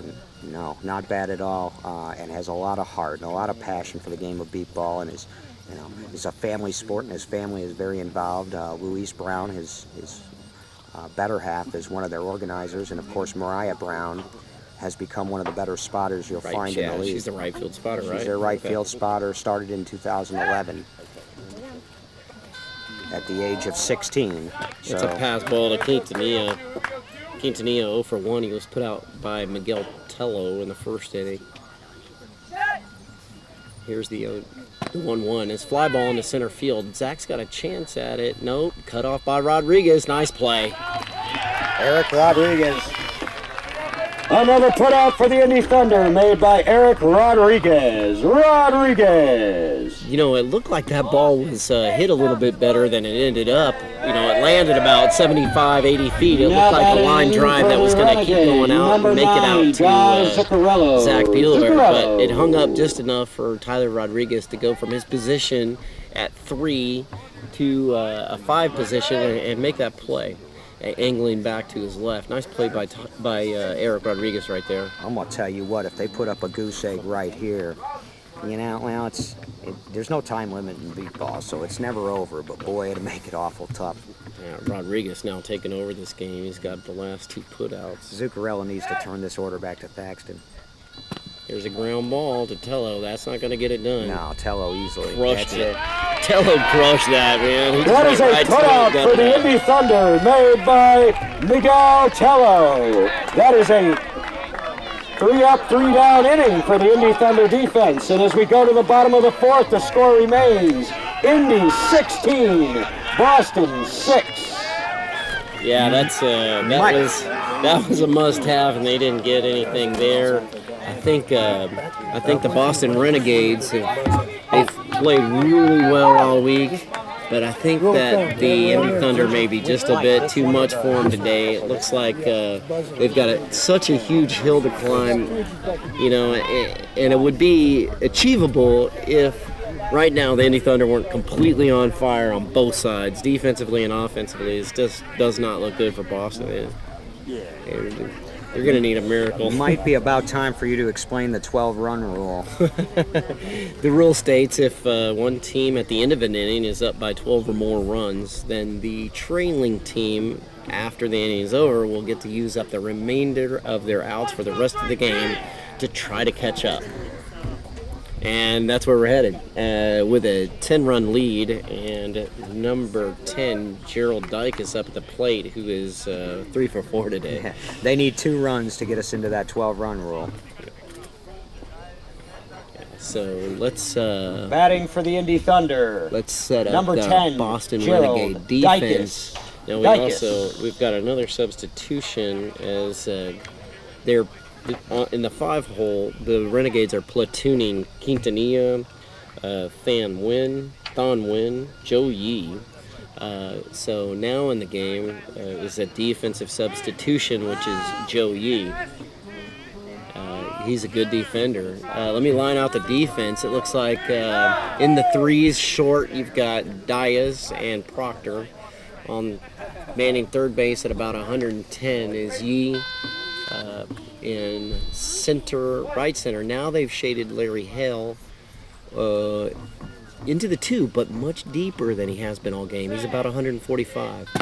Oh, that ball's crushed to right, and it's gone. If it's fair, it's foul. Oh my, what a shot. Okay, that ball landed at about 130 feet, and I'm going to tell you, Dykes was probably only 20 feet away from the base when it landed. This is not fair. He went opposite field with that too. Are you kidding me? Somebody needs a shotgun. Slow this guy down. This guy's good. He's impressive. Anyway, well, it was an impressive strike. It's a foul ball. I said at the outset we may be seeing a changing of the guard today. Take a good look. Break them up, man. Some of these kids aren't even old enough to drink a beer yet. A couple of them can't even drive a car, DB. Because they're blind, right? The peanut gallery. Here we go. I'm ashamed I didn't think of that myself.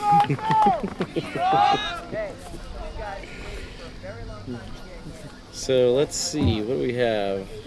Oh, I didn't even announce. Okay, Is this so this Toby? is Gerald Dykes. I'm sorry, this is Gerald Dykes. Okay, he's still Dykes. Yeah, that was a foul ball. Come on, man, wake up. It was a long strike, man. There's a ground ball up into center field. Dias is over, and he's got an easy play. Well done by Dias. Dykes kind of missed the base, but... That is a put out. That is a put out for the Renegade by Rob Dias. Dias on the put out. You see that a little bit more on ground balls where a base runner will try, too hard to beat it out and miss it, one way or another. Again, Dykes doing some push-ups. Yeah, so that brings up 13. Toby Gregory, he's 3 for 4 on the day. Now batting for the Thunder, 13, Toby Gregory. Gregory.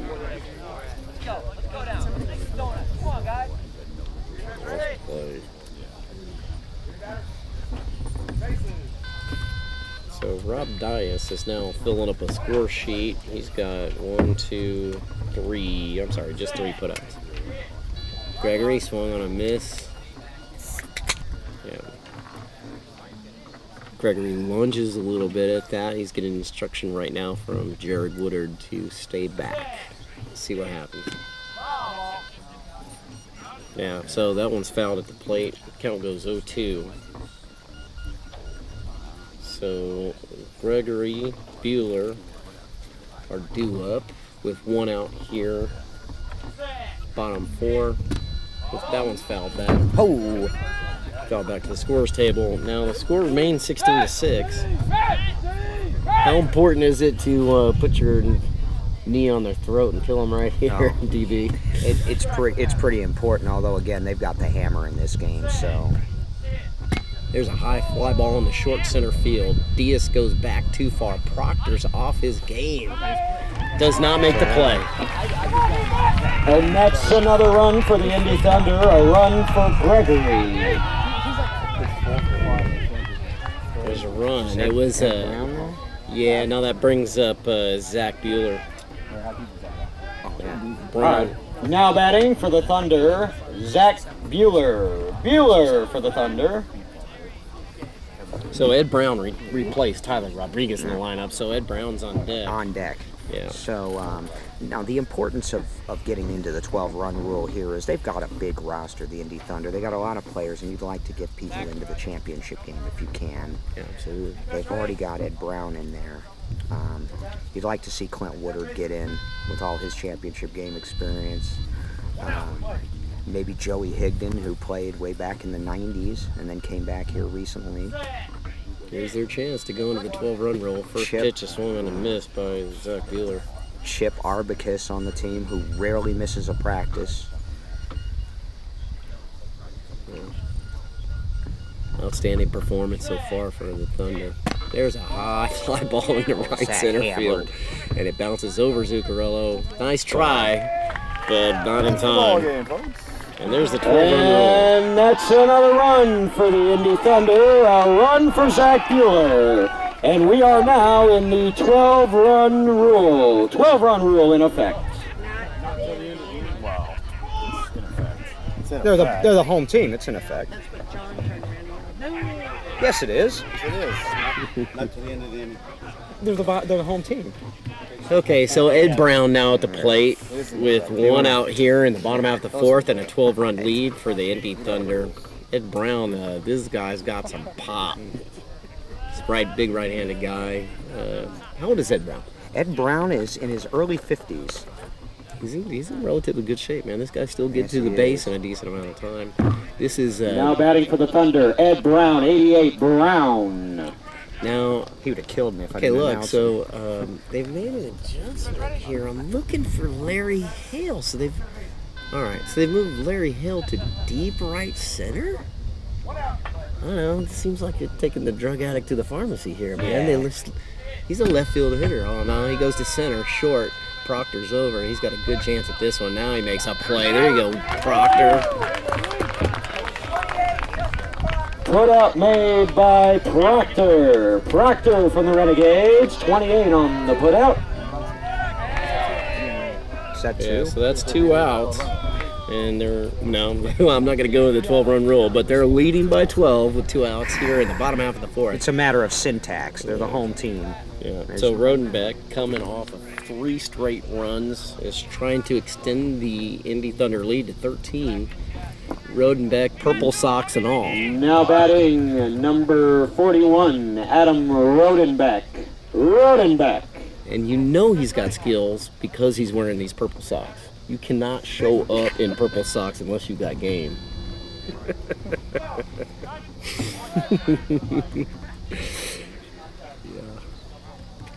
Timeout for a plane. And let's see, they've now moved Larry Hale back from his right center field position into his left center field position. It looks like he may be in the 2.5, maybe I'm sorry, I'm saying that wrong, the 4.5. Shaded towards center field from left center.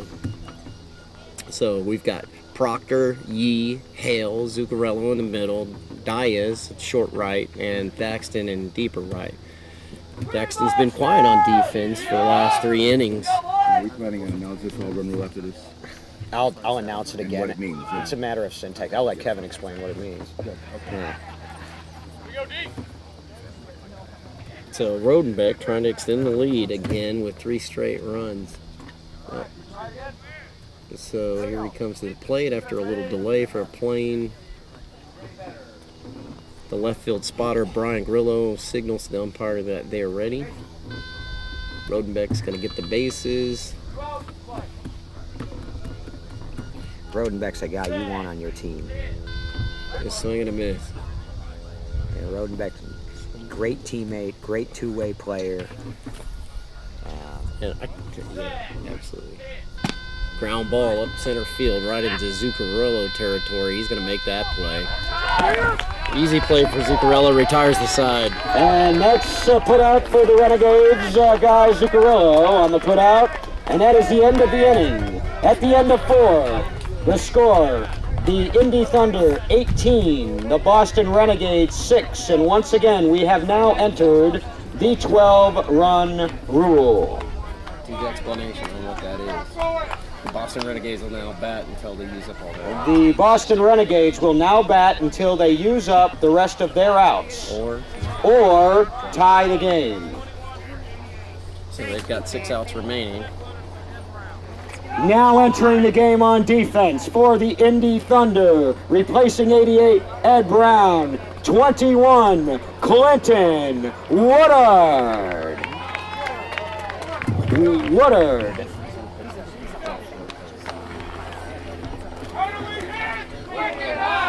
The Thanks. It's a lot to ask. I'm doing both here. And reading Braille. And... So, you know, with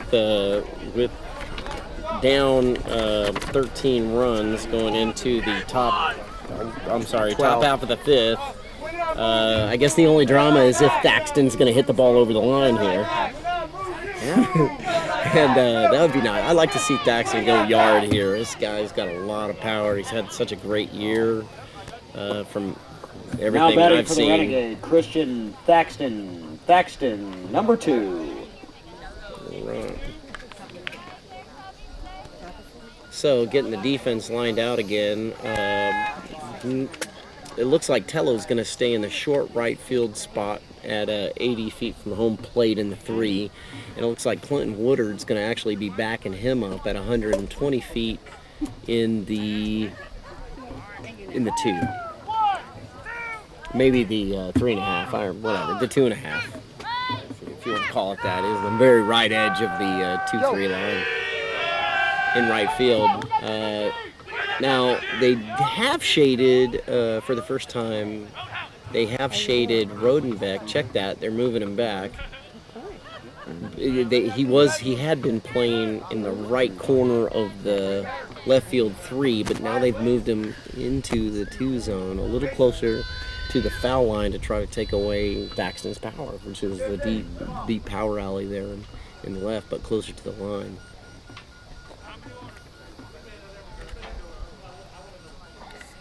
Darnell Booker still pacing the sidelines for the Indy Thunder. First ball is blasted into left, bounces over Rodenbeck, and it's gone. Wow.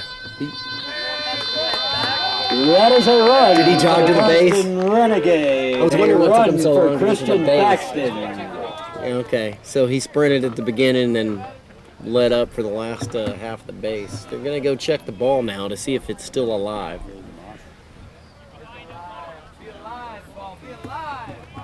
We'll see. Thaxton 3 for 3 coming into this at bat. Let's see if he gets to base 4 times in the same game. They're rolling the ball around, which might indicate that it was safe.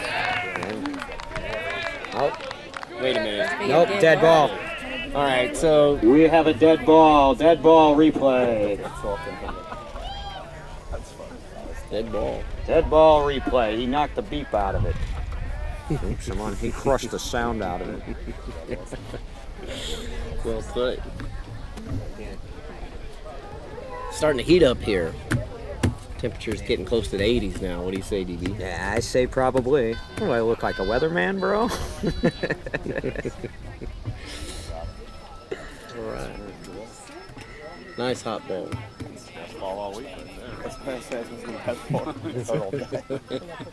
So now they break it up. So Cochran, I tell you what, he's a cool customer, man. No change in his demeanor at all. You know, Well, he's still got 6 outs to work with here. he's game. So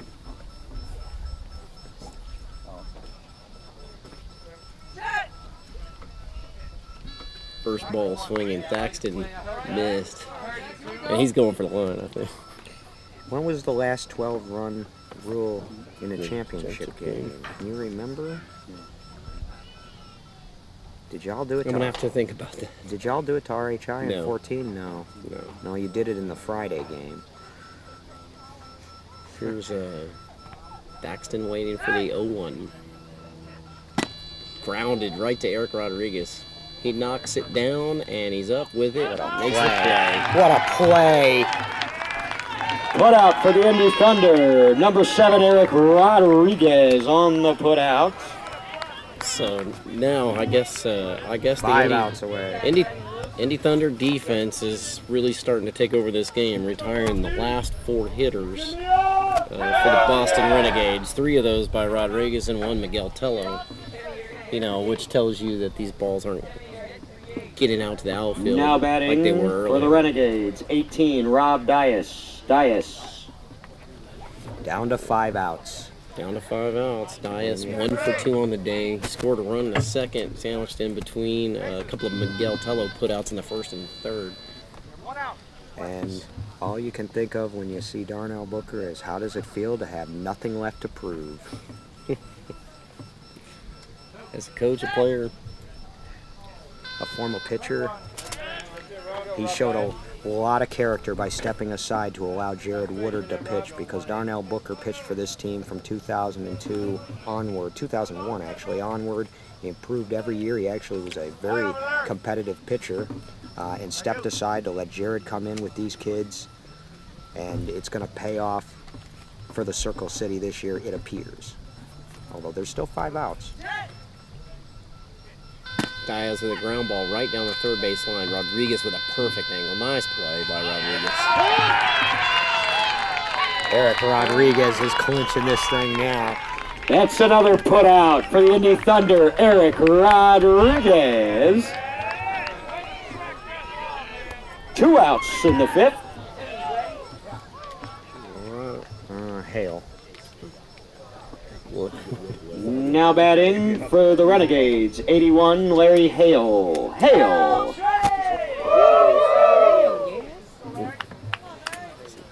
The Renegades are still in this game. Their bench is still urging them on, but they're down to 4 outs now, and they got a lot of work to do. So just looking at the score sheet, I don't see. So let's see. We've got a Toby put out. We've got a Tyler put out. And that's it. The rest is Rodriguez and Tello. And that's, I said at the beginning of the game, that's what makes their defense go. Ground ball barely to the 40-foot line. Rodriguez is up, and he's going to make this play too. All day. And yet another put out for the Indy Thunder, made by number 7, Eric Rodriguez. And that will conclude the 5th inning, and we will now go to the top of the 6th inning with the score. The Indy Thunder 18, the Boston Renegades 6. This is for the Renegades. Now batting for the Renegades, 53, Sean Devenish. Devenish, the rookie, he's 1 for 3 on the day. Looking to get into this 13-run lead. I think it's 12, but I think it's 18-6. Either that or I've been announcing it wrong. Did I get it wrong? No, you're absolutely right. They got 2 runs. You're right. It's 18. That's 2 for you and 1 for me. I take the lead on that one. You're not 1 up, you're 1 down around here. Devenish with the 0-1. Devenish with a ground ball up the middle. Rodriguez, nice play. And another put out for the Indy Thunder, made by Eric Rodriguez. What the We just lost Rodriguez on the put out.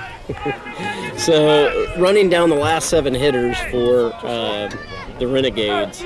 Put up by Rodriguez, put out by Rodriguez, put out by Tello, put out by Rodriguez, put out by Rodriguez, put out by Rodriguez, and put out by Rodriguez. That's what the last 7 hitters have done. So now Tim Cyphers is going to try to get to base for the Boston Renegades with 1 out here in the last of the 6th. Hey, who's the mic man? This is broken.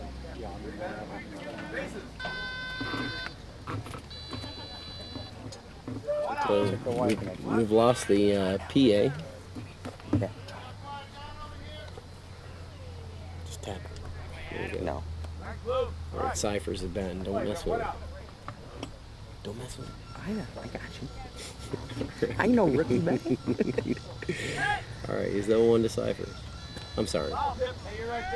Now it's 0-1 on the swing and miss by Cyphers. Number 41.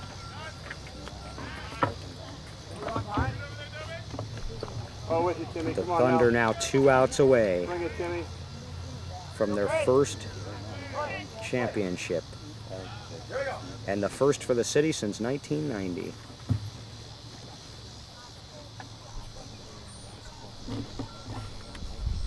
And that may be, no.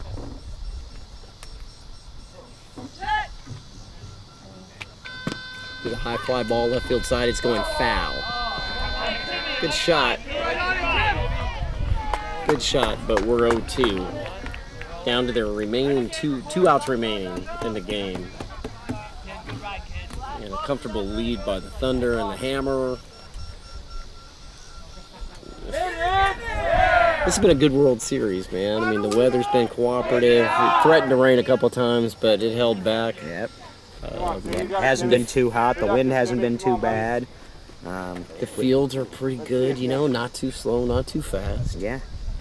The umpire's been pretty good. The volunteers have been great. We should probably take an opportunity to thank them. Lions Club, the local Lions Club, I know did a lot of work. Local park districts, Ames. Here's a ground ball right up the middle. Guess who's over there? Tello.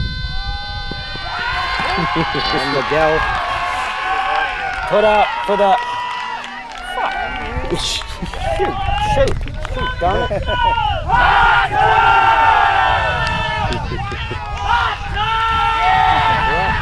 So we're down to the final out.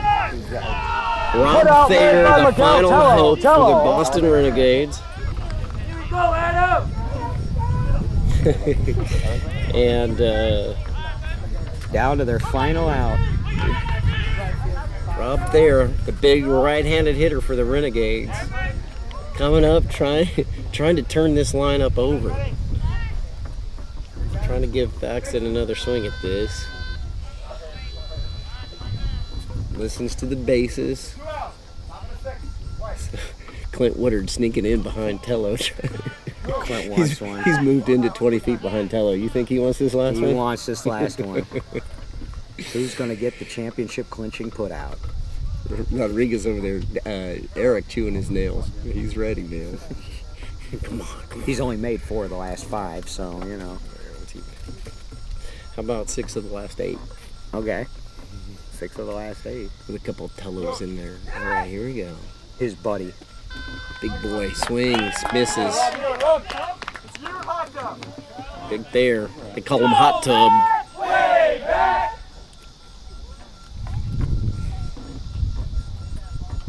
How about Ron Brown, who was runner-up MVP in 1990, longtime coach of this team, assistant coach. Here's the pitch. Swung on and missed. There's the 0-2. Ron's on it. Ron's on it. Looking like he's going to hit it directly up center field.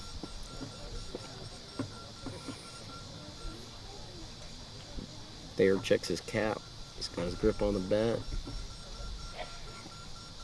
Bat cocked, ready to go.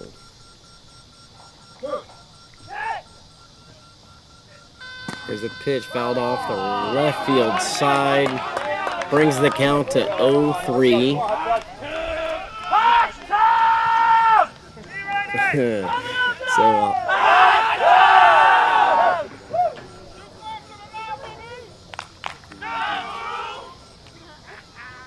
So Thayer, Hot Tub, down to the final strike.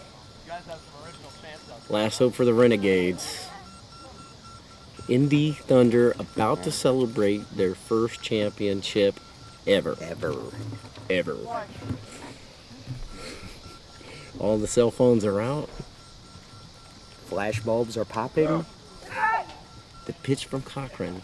Swung on a miss. That's a ball game, and your champion for 2016 is the Indy Thunder. Congratulations to the Indy Thunder. Congratulations to Darnell Booker and that organization, a class organization. Circle City, go crazy. Go crazy. You've got an NBBA World Championship. The Indy Thunder finish off the season 18-1 and win their first ever World Championship. What a moment for these guys. And that was a convincing win and a great tournament. Yeah, absolutely. Take your hat off to the Boston Renegades. They were game today. They fought hard. Thunder just proving too tough. DB, too tough. I mean, they had the offense, the defense, and everything in between.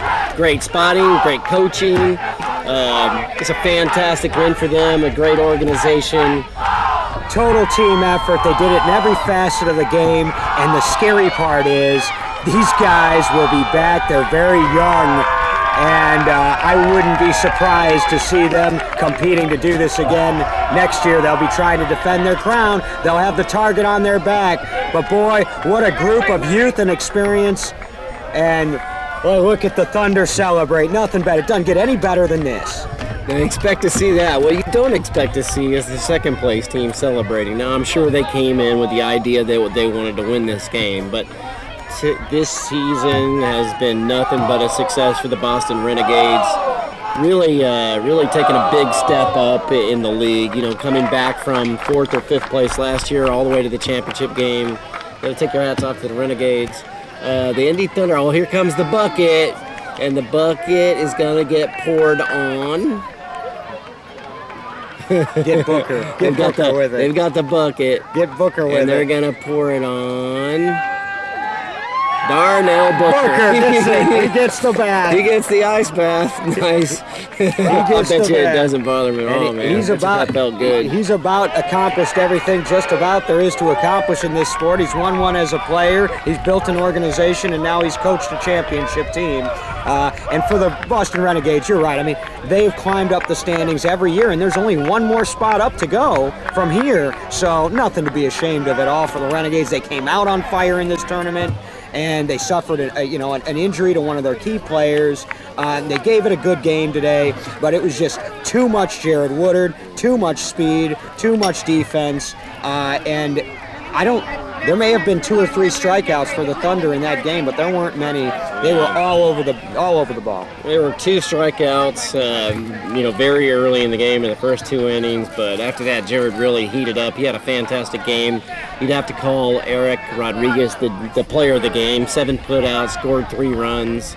Absolutely, although Adam Rodenbeck gets an honorable mention because he turned the order a couple of times in key situations. And how about the team defense? They gave up 5 runs in the first 2 innings and 1 run in the last 4. And don't forget about Toby Gregory, maybe the offensive all-star for the E. Got in 4 times, and made a putout. Nice play, nice game by Toby.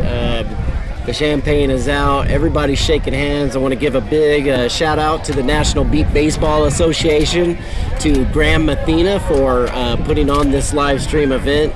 And I want to thank you, DB. It's been a pleasure, man. Thank you, Kevin. I never want to do it again. No. I always want to be playing in this championship game, but if I'm going to do it again, it'll be with you, man. I hope, man. You did bet. a great job, sir. Lord willing, Good game, DB. Thank you. Good job, you guys. And I guess that'll wrap it up here from Ames, Iowa. The 2016 champion is the Indy Thunder. We'll see you in West Palm Beach.